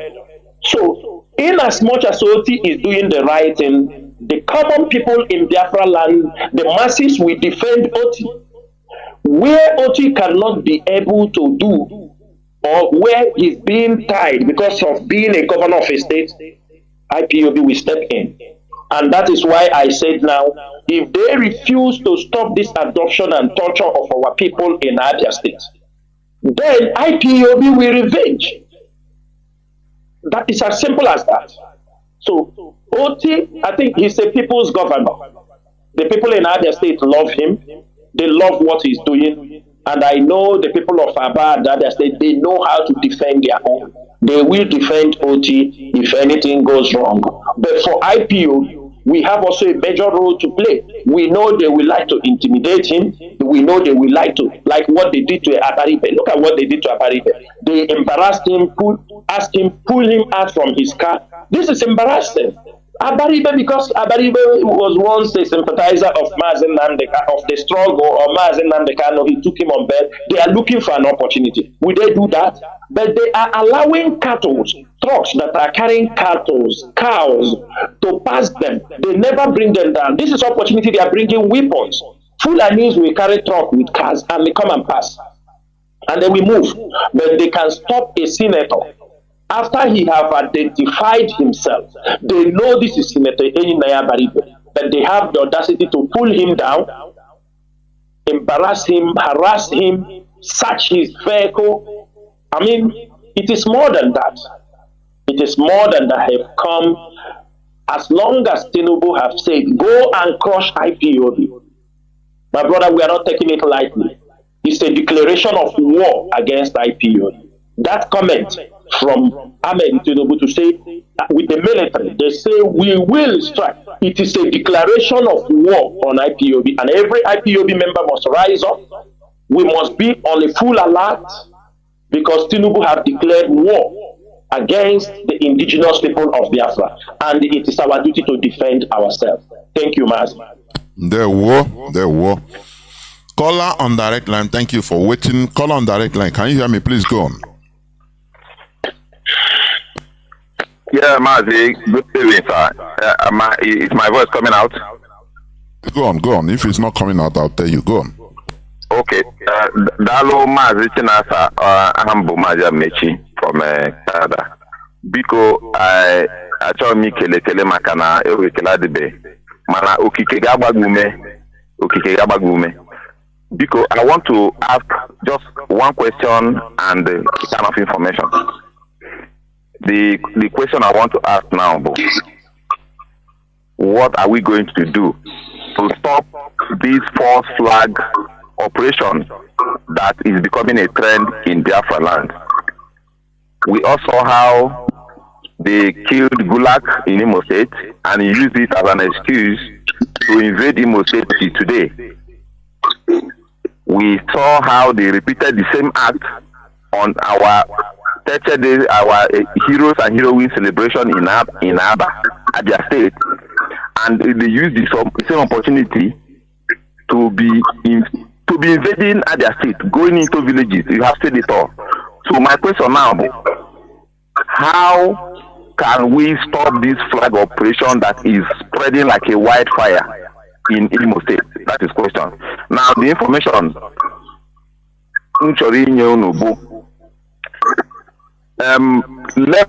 Labour Party. So we're not into politics, but Labour, Edoga won 100% victory. That is a Labour candidate in Enugu State. But because they want to stop P2B, they want to stop his party from spreading in the eastern zone, they rigged that election. And they could not rig it there and then. They took the whole thing, went to Abuja and spent 3 or 5 days and declare Peter Mba governor. So Peter Mba is another Supreme Court governor in the eastern region. We should be drumming it to everybody's ear. Peter Mba is another Supreme Court governor. Now, the signal I want to give is, if we don't find a way to stop what is currently trending, by next year, when we are doing our 30th May 30th celebration, Peter Mba will introduce what happened in Abia State. He will repeat what happened in Imo State, in Enugu, in order to use the same opportunity to invade Enugu State. Mazi Chinasa, Imo the spirit of Biafra. Our ancestors are speaking through you, because once you sit on that platform, you see a lot, you speak a lot. Peter Mba is directly punishing people of Nsukka for voting Edoga. Okay, if you come to Enugu State, Nsukka has the largest land in that zone. That is why Nnamdi, when he wanted to protect his estate, he wanted to carve Nsukka out and put Nsukka under Onitsha. But some men of Nsukka fought and stopped him. Because if you travel from Nsukka through Uzuwani, through Adani, through Omo, you are hitting Onitsha first. We have a vast land that is arable, fertile, and agriculture. That place is farmers. So, and if you come in Enugu State, in Kanu, that is Enugu East, where Peter Mba and Chimaroke and Co came from, they are known for cattle business. They are known for gariki and cattle businesses. Why did Peter Mba not taking that Fulani Ruga in the Uzuwani to his zone? No, because his people, they do cattle business more than any other person in Enugu State. He rather took it to Uzuwani, where you have farmers, where he will hand over our land to Maruda. Right now, as I'm speaking, Mazi, information in Yegibona. Only the one man name operate na Ubolo side. Ubolo is on the highway, on the entrance to Enugu State. His name is Waziri.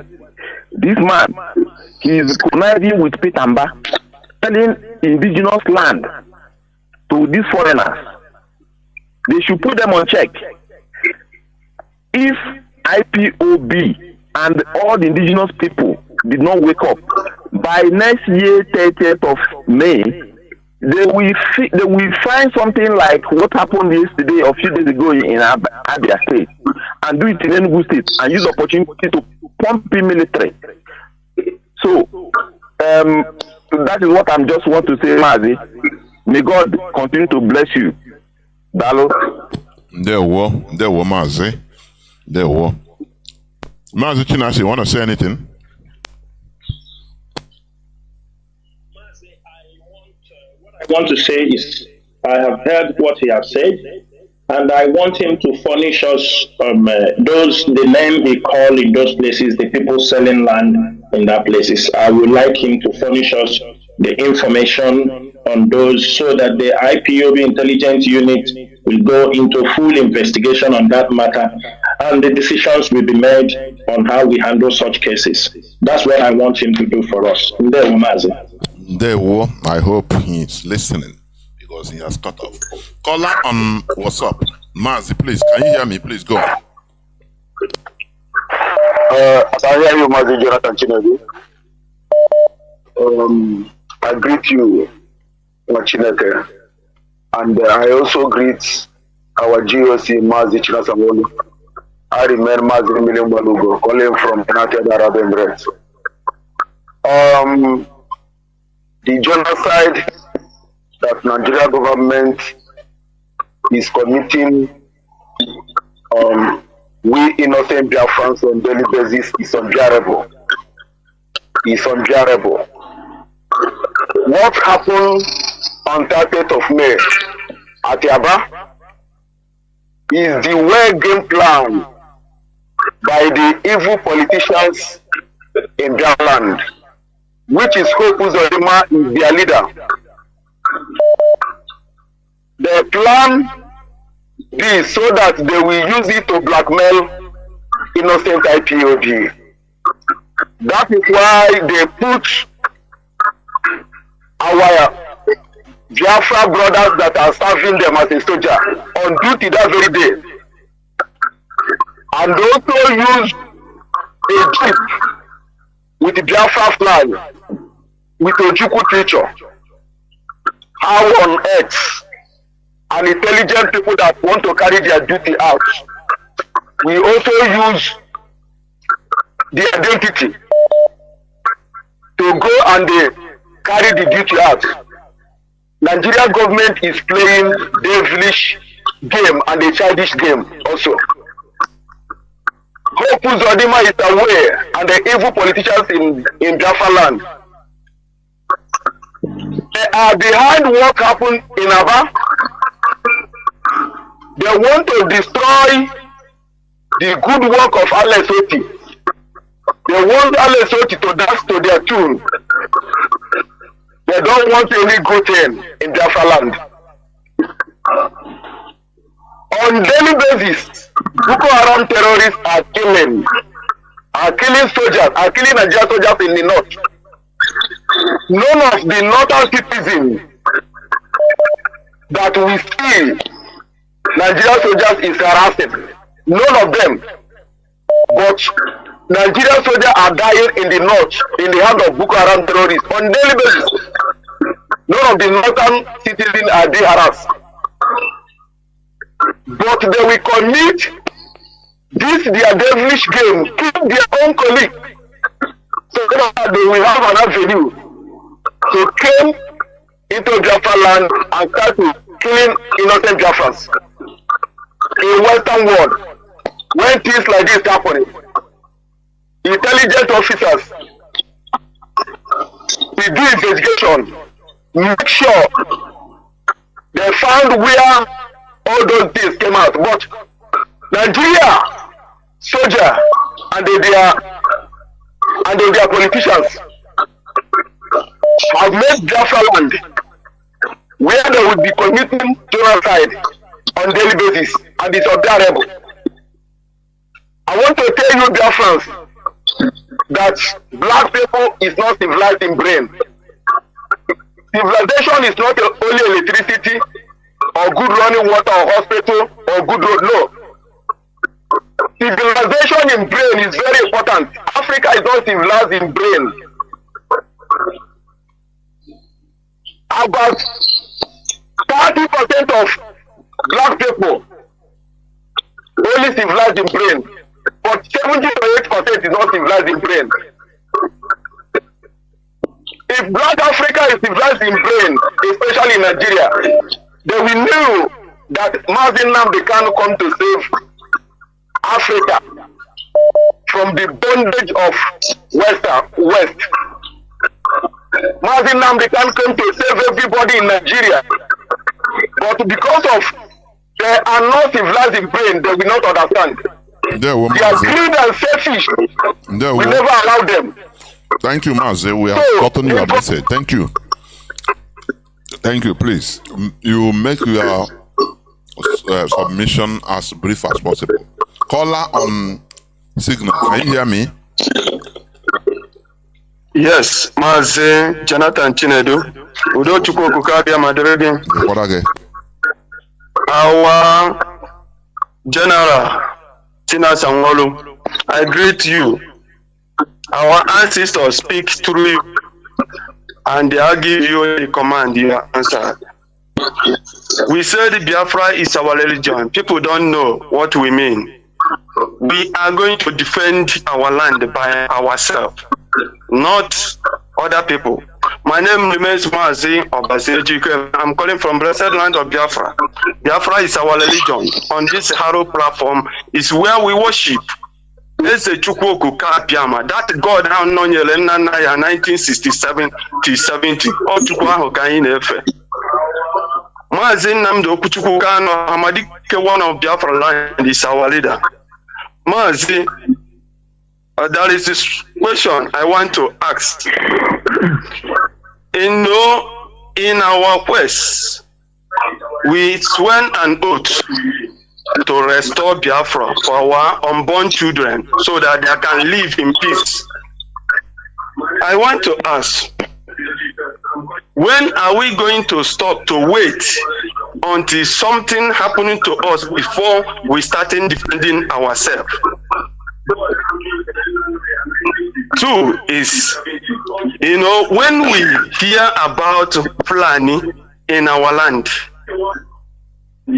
some people take it as if said this thing is for only IPOB. I want to ask all the people that are hearing my voice this evening, this fight, is it for those who are contributing, trying to save ourselves, call themselves IPOB, Organization Freedom Fighter? Is the fight, is it only for them to fight? When we talk about all this, on our mother, in our people, the way they behave, the way they are talk, the way they are just our tata, Igbo people need to get cheerful. Everybody enjoy and watch ball. My brother, all those things, when you look at it, you see, Okwandi wana zazo bondia. Okwandi ana zazo na kudula wa. Go to Ebana and tata. Even the same Abia state, now, enemy noggin so. And they are trying to wipe you out of this planet, but you don't care because you don't listen. So, great Biafrans, we are not here to ask our commander only. We must ask ourselves, what are we able to do to save this land? To save this land, starting from day one. 1966, you hear the history. Our people being massacred throughout the whole Nigeria until Ojukwu take it on himself and say, come back. Immediately you cross this line, you are safe. Before Igbo people starting, but still some still there. Please, Mazi, when are we going to stop until something happened to us before we try it? The way Ekperu peace with Nigeria, they go do. We are ready to die with Nigeria, so that the people that will remain will answer Biafra. Enough is enough. All this humiliation from day one till now. Just look at. Let us take it. We are talking about Abia State now. Remember, some times ago, some criminal called themselves military people invaded the Anambra State. One village, Anambra, said that some people run through their village and enter the sea. They invaded the land, the place, and destroy kill people till today. Remember, some certain time ago in Delta State, I say commercial crash. Opportunity down. Nigeria, who tried to wipe us out of this planet, invaded the community there, killed many people. The same thing all over the place. Imo State, are we going to continue like this? Are we going to continue like this? I just, when we look at all this, when the Tobo big kitchen, so as we come out to restore our people, to restore this, we know who created us, put us here, give us language that we can speak as the same people. We can never back on us. Aka anyị dị ọcha nwa Chineke, ihe anyị na-ayọkwanụ bụ ọkụ ihe Mazi Nnamdi Kanu ji nọrọ ebe ọ nọ ka ọ dịrị nwoke mma dịrị nwaanyị na mma, ka ọ dịrị onye ukwu na mma dịrị onye nta na mma, maka na ndị mụrụ anyị tụrụ inu si enwezuo aka ilo na-ekworo akpọmasị na ọkwa ya ka o ji nọrọ ebe a chi today. Bikonu, ọ gịnị ka anyị ga-emezi ka anyị ghara ichewe ka ike nkwụcha oyi m na-ekwu let us abụla okwu ka anyị chọwa mgbe anyị kpere udo echola ọ ya ka anyị eme anyị ọnọdụ a ihe afọ after Abia State na ị ga-afụkwa ọ ga-abanye another place ebe ole ebe a eledus one by one ọ na-ahịa bụrụzi nwoke ịmalụ ka isi eme ị na-asọpọtụ ESN jisi ike ịmara ihe ị ga-emele ndị bụ na ọkwa kịta ka o ruru. Maazị ndewo Udochukwu Okuka Abia mmadụ ndị ihe ọma na-adị mma maka na akwa juru n'ala Igbo niile. Ndewo nwa Chineke mana anyị ga na-aga n'iru. Ndewo Mazi. Caller on direct line. Can you hear me? Please go on. Call on direct line. Yes, thank you, Dr. Jonathan. I will go straight to the point of what I want to say. First of all, it is good that our GOC, that the leadership of IPOB have acknowledged that the crush order by Nigeria is a declaration of war. War to continue their genocide. War against indigenous people. War against people who are not fighting them in any way, but only campaigning for the restoration through self-determination of the Biafra nation. I'm happy that it is noted, and that is what we have to tell the rest of the world. An act of war has been declared when we are not at war. That is one. Secondly, our brother that called earlier to talk about the support for Alex Oti, the governor. Agamasu ya n'Igbo. Ihe na-ama otu esi eme otu esi eme ya dịkwa. A ga-akwado Oti n'obi kem na-egosi mgbe okpuru niile ha na-agba. The reason is that the bully never stops when you are silent, when you don't talk about his bullying. Oti must be firm. Oti must be firm because they are sending him to the market. Stop. When you are silent, when you don't talk about his bullying, Oti must be firm. Oti must be firm because they are sending him to the market. Stop. When you are silent, when you don't talk about his bullying, Oti must be firm. Oti must be firm because they are sending him to the market.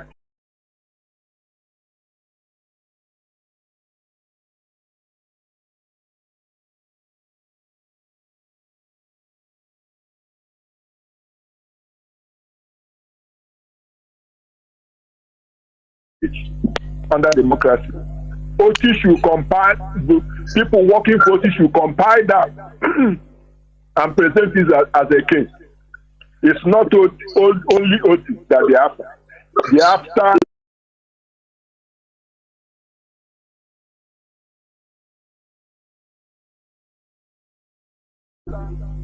Abia State Assembly. They after everybody in Abia State, and we cannot allow that to happen. Now, let me say one other thing.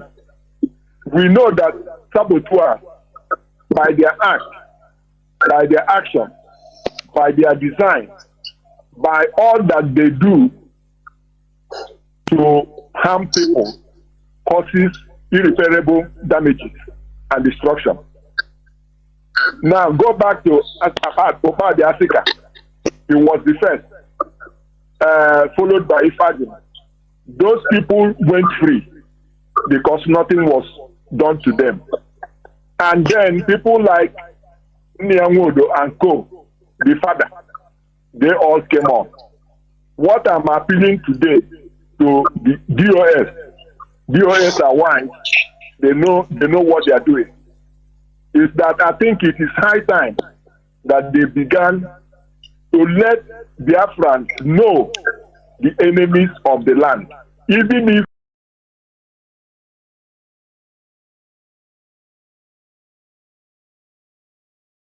the DOS are wise, they know what they are doing. Is that I think it is high time that they began to let Biafrans know the enemies of the land, even if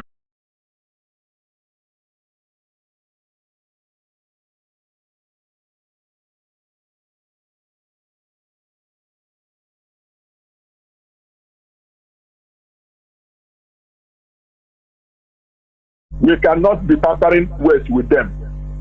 The land belongs to indigenous people of Biafra. Because not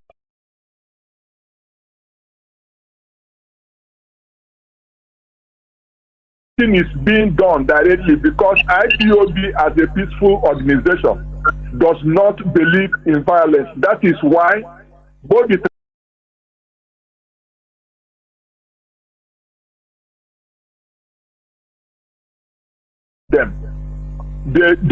land belongs to indigenous people of Biafra. Because nothing is being done directly, because IPOB as a peaceful organization does not believe in violence. That is why both that will fight for us. I believe that once they are made to realize that the enemies of the people, all politicians in Biafra land, they sit up. Thank you. This madness in Abia must stop. The army must be pulled back. Otherwise, thank you. They will be laughing at us. Thank you.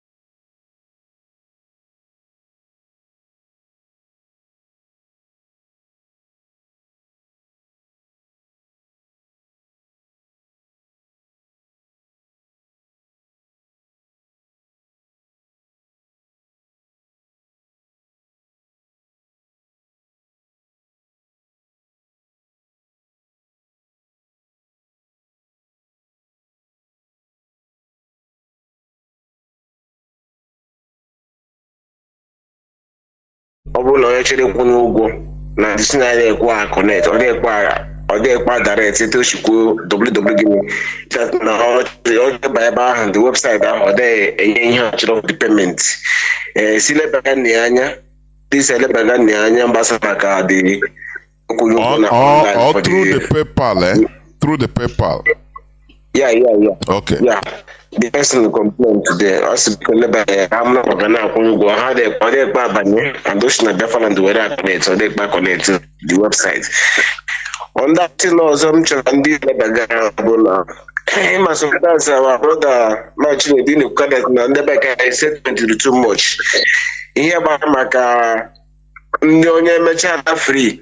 Onye ga picture na onye na-ekwu mass from Mozambique here for Mark onye mecha la free onye mecha la free bita basara maka obi ọzọ na ndị ahịa gịnị ka bụ iwu anyanwụ and ndị ke prapụ bụ ndị ke bụrụ anyị biko ịmara ndị achịchakwa na dutu ha na kwagwo na kpatara ha nke na emere ha gwa onye ọzọ batakwa ina nwe happy imekwe some things nna ro leadership biko ọ bụ na asla konye wetara ọmụ kwọ mbụ takpọ one of the this is the Biafra come bonus na as akonye wetara ejiswe biko nda aka nda wetara dugbo too much ka iji so ha ati ihe be nwunye our leader today ọ sị na our Chinasa Nworu na aga bayara ha film ha biko onye jiri ka bayara nda small film because of gini owu no WhatsApp number ọ call ha owu line ha si wepụtakwa ka isi again that because this man not to pull out for mmadụ mmiri na-akọ asị ya oke dị mmiri na-akọ asị ya biko ka kwuo na ya anyị sịrị na ihe anyị kwuru anyị gbanyere na ha small film ọnwụ na ọ ga-apụta bịa nye announcement o mere n'ihe o kwuru na TV ya ga-apụta kwugharịa ya si biko wepụta nọmba ya wepụta nọmba nwaanyị ya wepụta nọmba ụmụ ya ka a gbanyere ha fim because onye emechara ekela omena ekela nwere aka anaghị na-akpa obi na-emecha ka ya na-emere ka na-akpa akwa onye ọbụla na-ekela ya akpa onye dị free nwa onye na-akpata aka ọ bụrụ na na-eme agbanye ndị ọzọ ọ bụrụ fim ya dị mma. Secondly, our media warriors mbụpụta ebi eze etesi ebi ebe a dị mma.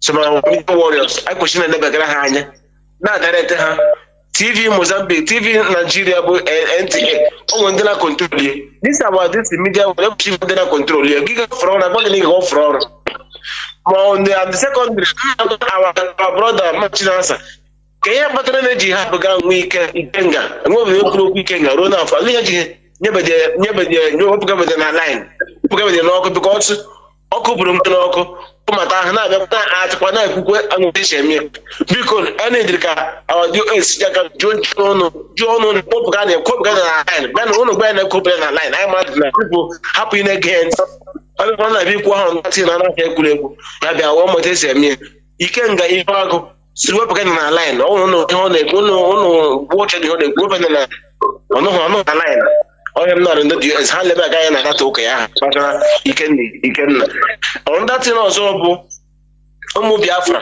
ntinye ụlọ adịbas ka ha bụga anyị na-ekwu n'ọnụ ka anyị na-atị na somebody fụrụ atarụdụbọ ebe ọnụ n'airport kama ewuru oche chis tọnụgworo oche ahụ upside down ka ị ga-akọwa na ọkọcha hapụ ya la somebody na onye isi ọ ga-esi moke out na ọ ga-eme gị na onwe ya ọnụ on to share for the happy number one ga ga say when somebody can kill that place ocha hon go ni me pap go there o ga nya jibo uka do to gbe uka I don't know action we cannot do any action one man riot one man people do one man Biafra eba him opportunity go from this no that but now which na the kind ni dey go again outside took one for and they go to which year and then like he dey born but do orucha ho ni mi to aria ya papu ya na orucha kwa ni isi gi ga me gi ga kporo enwe ngi bu ga-ebu umunne m na umunna m biko let everybody be out doing ihe anyị na-eme ihe anyị bụ n'obi na ihe anyị chiri nweta because the ajiraka enwe ba ji asa akete I push it out and the high pushing me. I don't go high get a me. And why I don't know what said the go back home. Happy free. Oh, now what the honor, only have the freedom fighter. All the good that I got free high pushing I get them there. Some of these shit. Do that son. In opportunity to ask questions. In opportunity to go one day, you tell one in which out. Toaria, Papua, Black of those that was here imminent. Everybody must be supposed to be out. What we get, what we need. We're supposed to be out. Get what we need. Don't behave like hours. Stand up at the beginning, canted. Oh, we had the more freedom fighter. You could much like as I'm ordering my wife. Say there were caller on signal. Welcome to the program. Please, Mazi, go on. We are gradually winding down. There were. I've got one question. I didn't based on Chinasa Nworu. He said we will retaliate, and again that was a declaration of war. So and I decided to ask a question. Mazi, I don't know. I don't need to use any this thing. You remove it, please. It's upset. No, I don't have anything in the user. Okay, go on. Is it coming up here now? Yeah, Ganiru Kaya. Okay. So what I'm saying, 50 years ago, when we had the last war, the war was only in our land. We do not have friends. And the Nigerian others were busy going to school and doing their business. I remember Chinasa saying in one of his broadcasts that we will not do this on our own. We'll have friends and allies. And Jonathan, you have made a comment a lot, teachings about, yes, what happened in Abia is very emotional, very painful. But you always say, Auche, we have to be strategically, we have to reason, right? The full Animo and the Batago war before 8 years ago by Buhari. Now we have a Yoruba man bringing war in our land, you know? And in their own land, they will be free going to school. Is it the same thing that was going to happen 50 years ago? Is this the same repetition of the same thing? Where this will be in our land, doing it by our own self, no friends and allies, and they will be busy over there, enjoying their life, and our people will be in our land suffering. That's the question I want to ask. Then the second one is, though somebody has asked it before, this no friends and allies, and they will be busy over there, enjoying their life, and our people will be in our land suffering. That's the question I want to ask. Then the second one is, though somebody has asked it before, this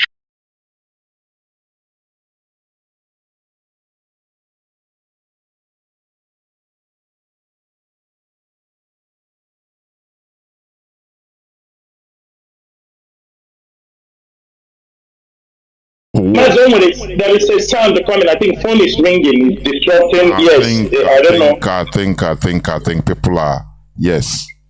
People are calling, it's disrupting why I'm not hearing very well. Yes.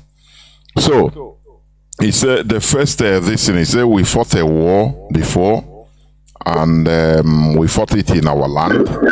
Our people are suffered, and other people we are going on their businesses as if nothing was happening.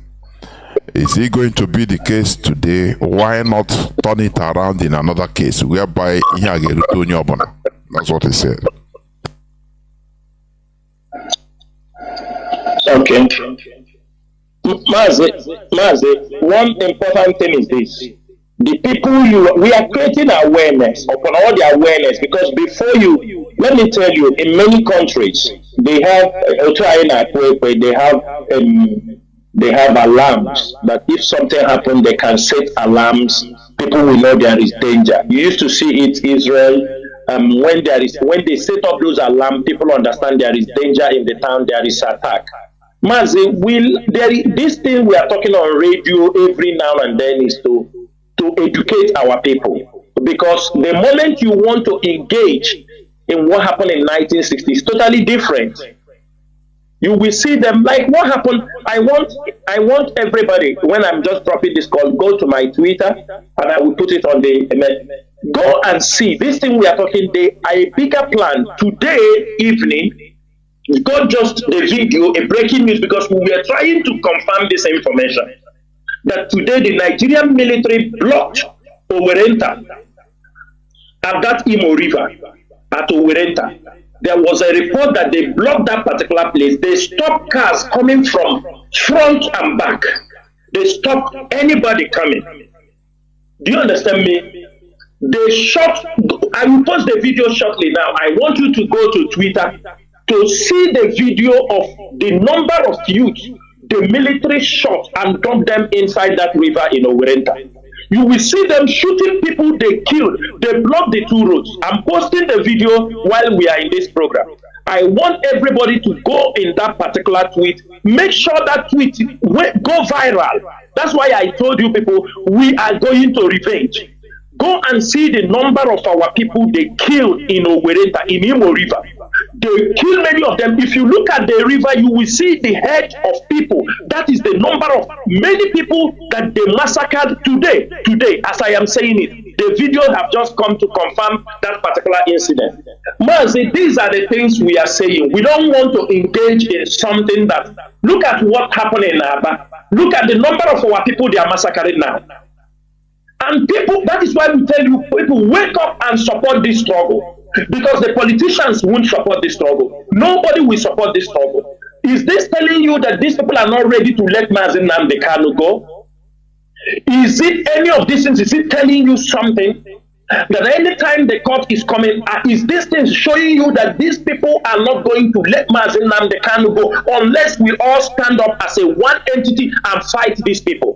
Have you people seen it now? That those things they are looking for, go and look. Maybe they massacred maybe 2 or 3 buses of individuals in Owerenta Imo River today evening. The video has surfaced, and I want everybody to make sure that everybody gets this video, what the Nigerian military is doing, so that tomorrow when we start to retaliate, nobody will say IPOB is causing problem in Igbo land. Go and look at the video. I will post that video after I finish talking right now. And Mazi, we will come to the end of this because there are a lot of things that are happening.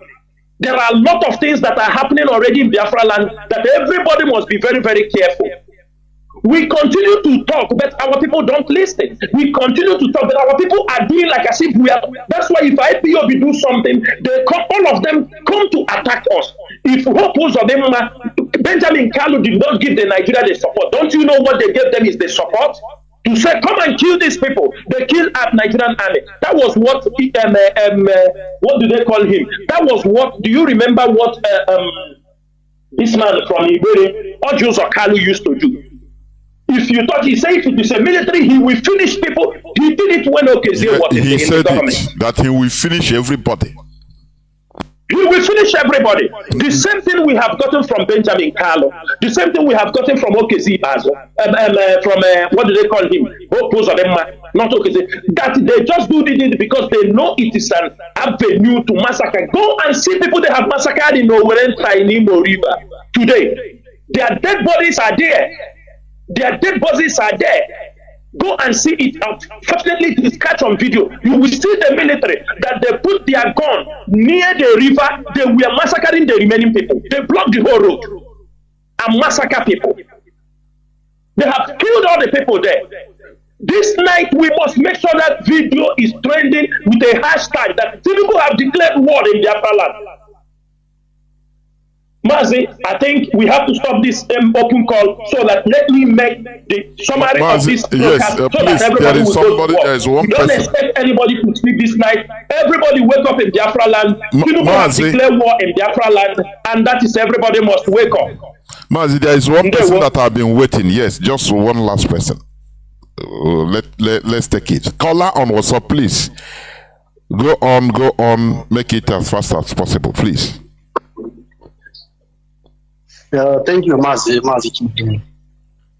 Thank you. I've been calling. Let me make it very short. I wanted to say 2 things, but I will say one now. Mazi, I realized that since after the war, that people who have become constantly problem in Igbo is majority of them is those people who were born in military after the war. You understand? These people are so desperate that both in the business arena, both in political arena, everywhere you find these people of city, 65, they are so desperate that they want to become a leader. Even if you remove them in this struggle, remove them as a connector, they will go down and do everything possible to make sure they destroy the struggle. I want to ask my question, what is this that our people find in power? What is that is what is moving our people that our people need power by enemies? I don't know why. I don't know why people need power. That I want to know if Chinasa Nworu can give me an answer. Thank you, Maz. Let me know. There are some questions that are not for Maz. Go on. You continue to. No, Maz, I didn't understand what you said. You said you want to know if there are. You say why is it that many of our people that are intoxicated with power, or that once they enter power, they turn another thing else, and mostly it's people that are maybe 60-something born during the war, after the war, something like that, older people. Yes. That is the simple fact. It's Obarande Hausa. Yeah. Then you go on to your making your closing remarks and announcements, if there is any. Okay. Biafrans and all the lovers of freedom, we've come to the end of this program. But before we close this program, I have a very important information, warning, and order at the same time I'm giving out on this social media.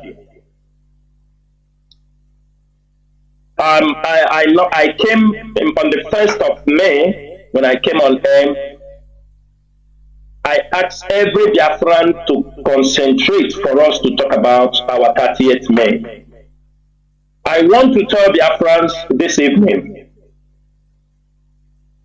that sometimes, as long as we don't expect everybody to accept what we are saying or to respect, there are people, even in their family, they can't make peace in their family.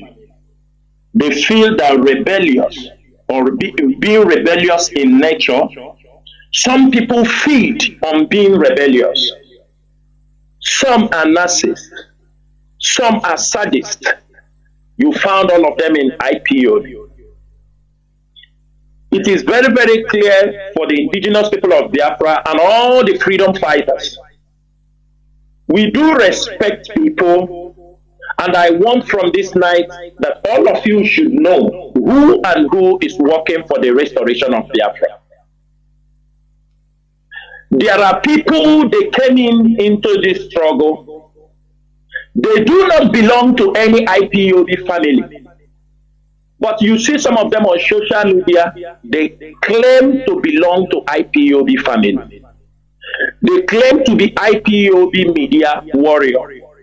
You can be IPOB media warrior. You can be speaking on behalf of IPOB. We don't have problem with you. But the moment you leave that IPOB you are speaking for, and you say your duty now is to gang up, because in IPOB media rules, members of IPOB media rules don't attack each other on the social media. We have our rules. And I want to make it very clear for many of you that those who come on the social media to claim they are the heavyweight or IPOB media, they are liars. They are not.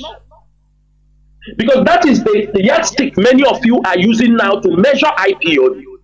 We have a report on a daily basis, 3-4 times in a day from different people around the world.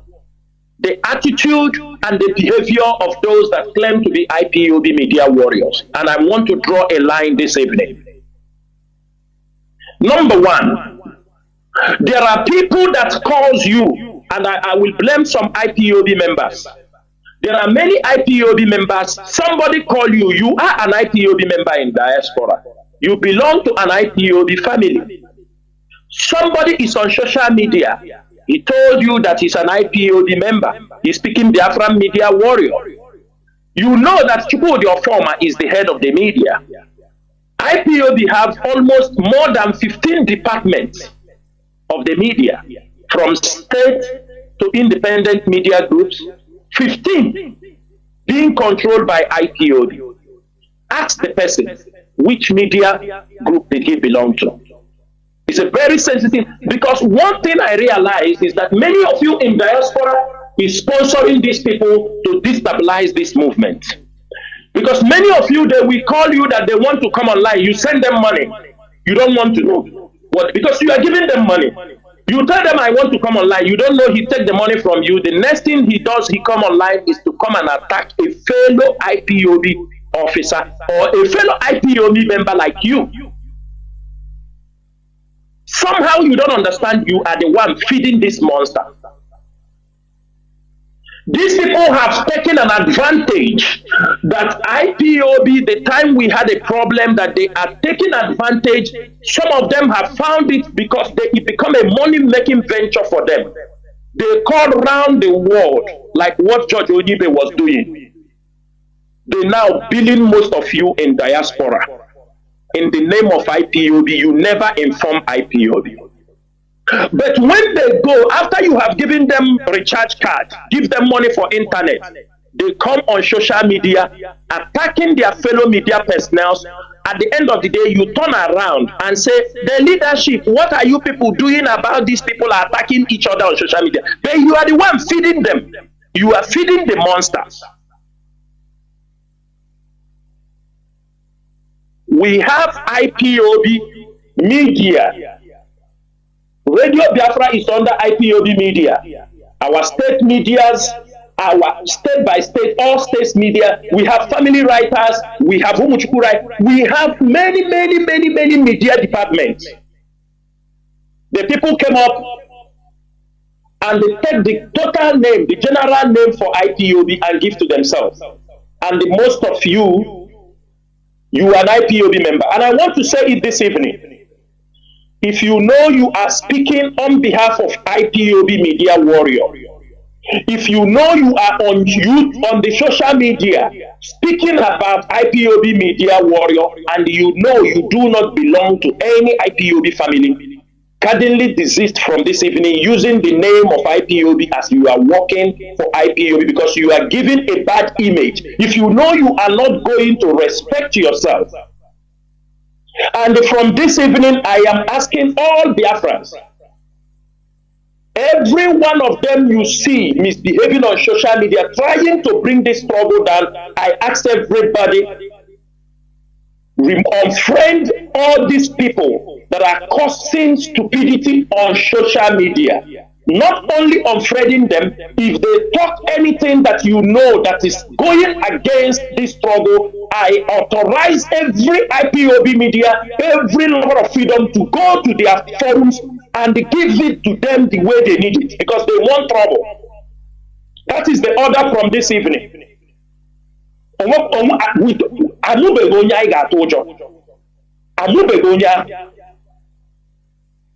They have never borne the person, because we have respected people enough in this struggle. If you feel you cannot respect anybody, then go home and sit down.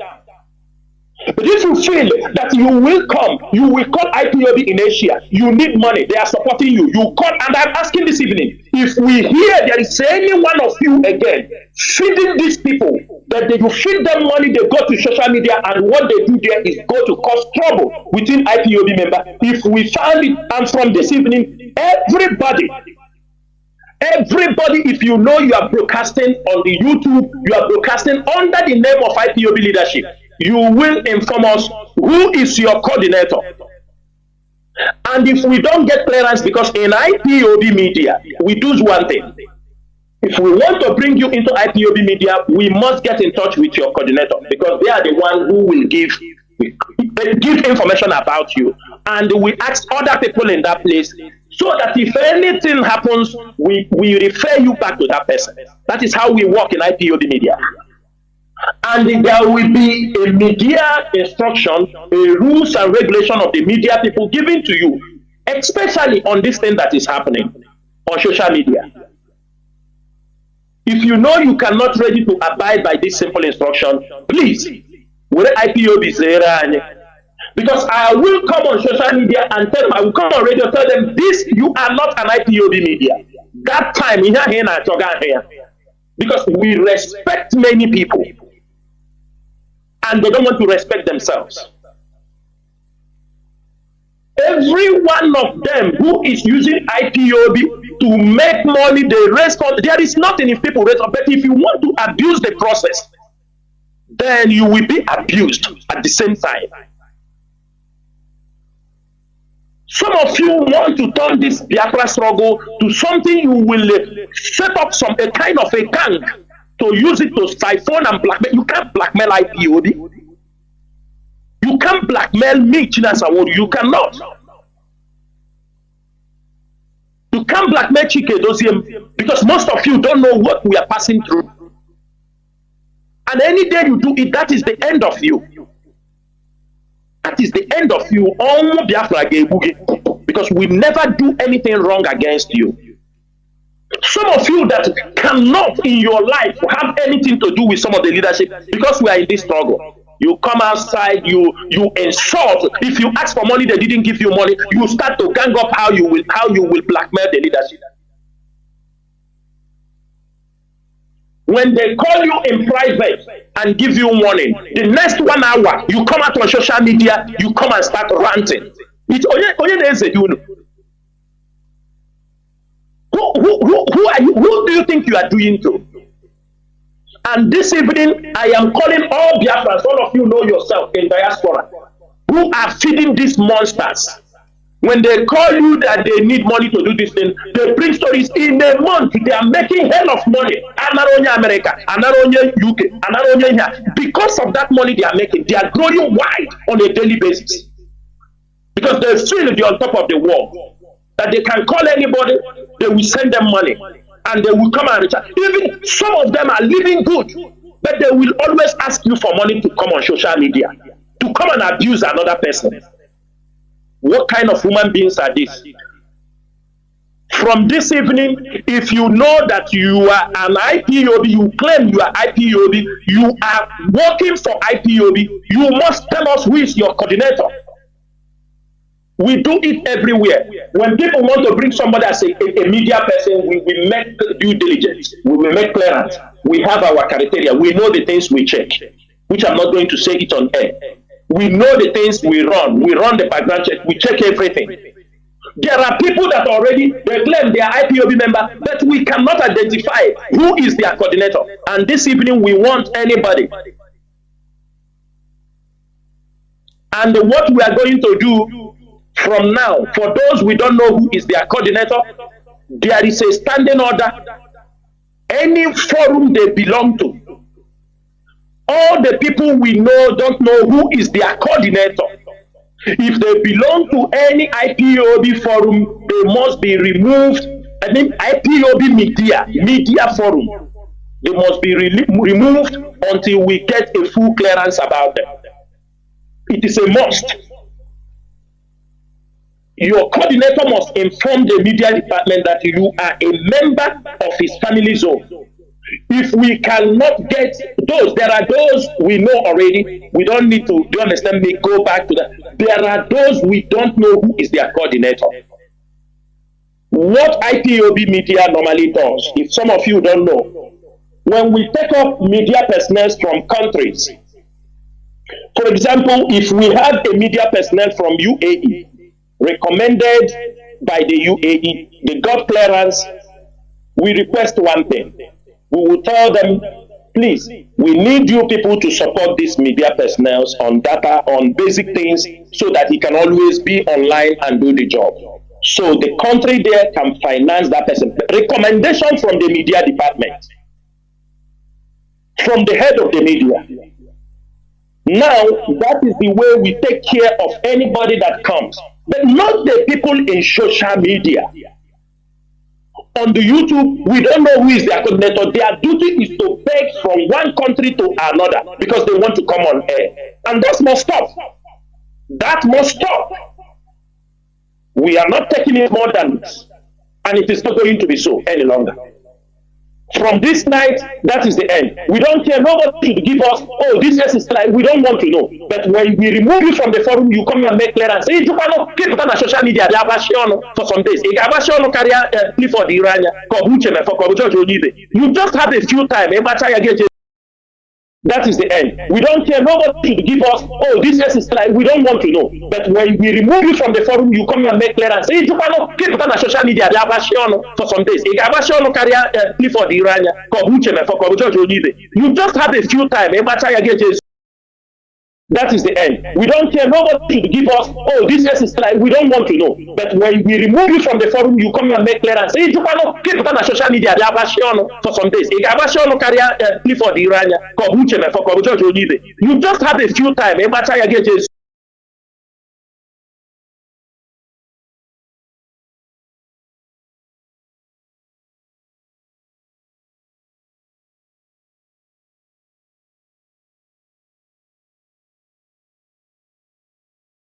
This night is the last day. From tomorrow, we will never entertain any report, any explanation.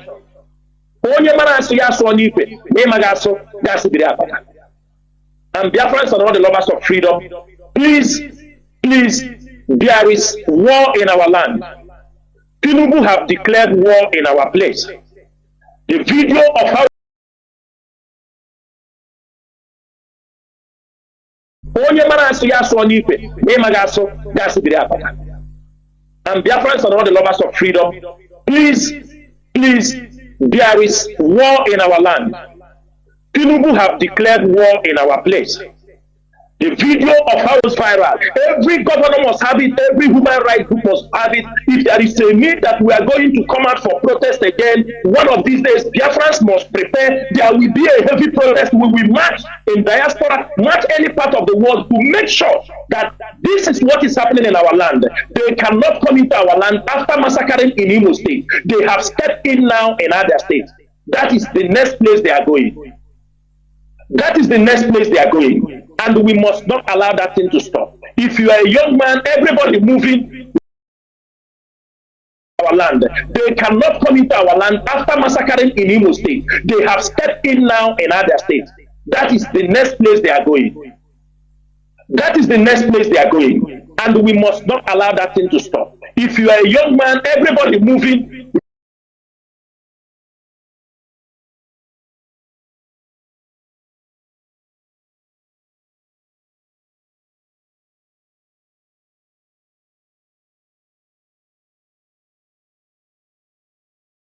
be on high alert. That is what we have to do. Everybody must be on high alert. Abia State must be on high alert. All the youth in Abia State, everybody be careful how you move. These people have come to kill our people. And it is time we have to look for those we have to look. We are not going to keep silent.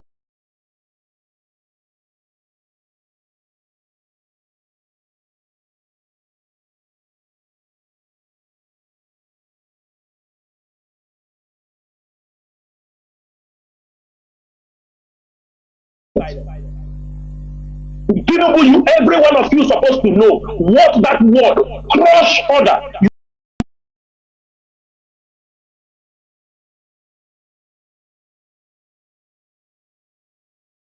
You know what it means. Everybody supposed to know what that word means. It means war. It is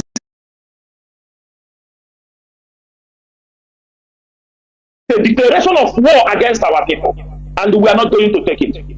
Biafrans and lovers of freedom, this evening I will stop here. Once again, my name is Mazi Chinasa Nworu. What it means. Everybody supposed to know what that word means. It means war. It is a declaration of war against our people, and we are not going to take it. Biafrans and lovers of freedom, this evening I will stop here. Once again, my name is Mazi Chinasa Nworu. What it means. Everybody supposed to know what that word means. It means war. It is a declaration of war against our people, and we are not going to take it. Biafrans and lovers of freedom, this evening I will stop here. Once again, my name is Mazi Chinasa Nworu.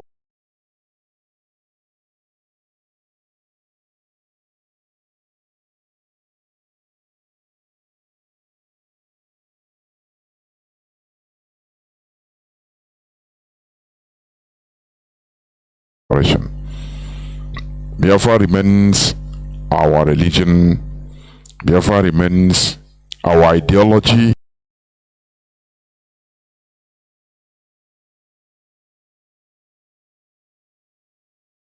Our focal point.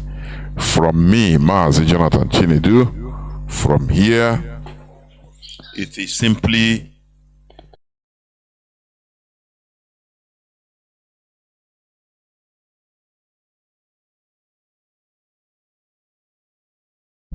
Biafra remains our religion. Biafra remains our ideology, our focal point. From me, Mazi Chinedu, from here, it is simply Biafra remains our religion. Biafra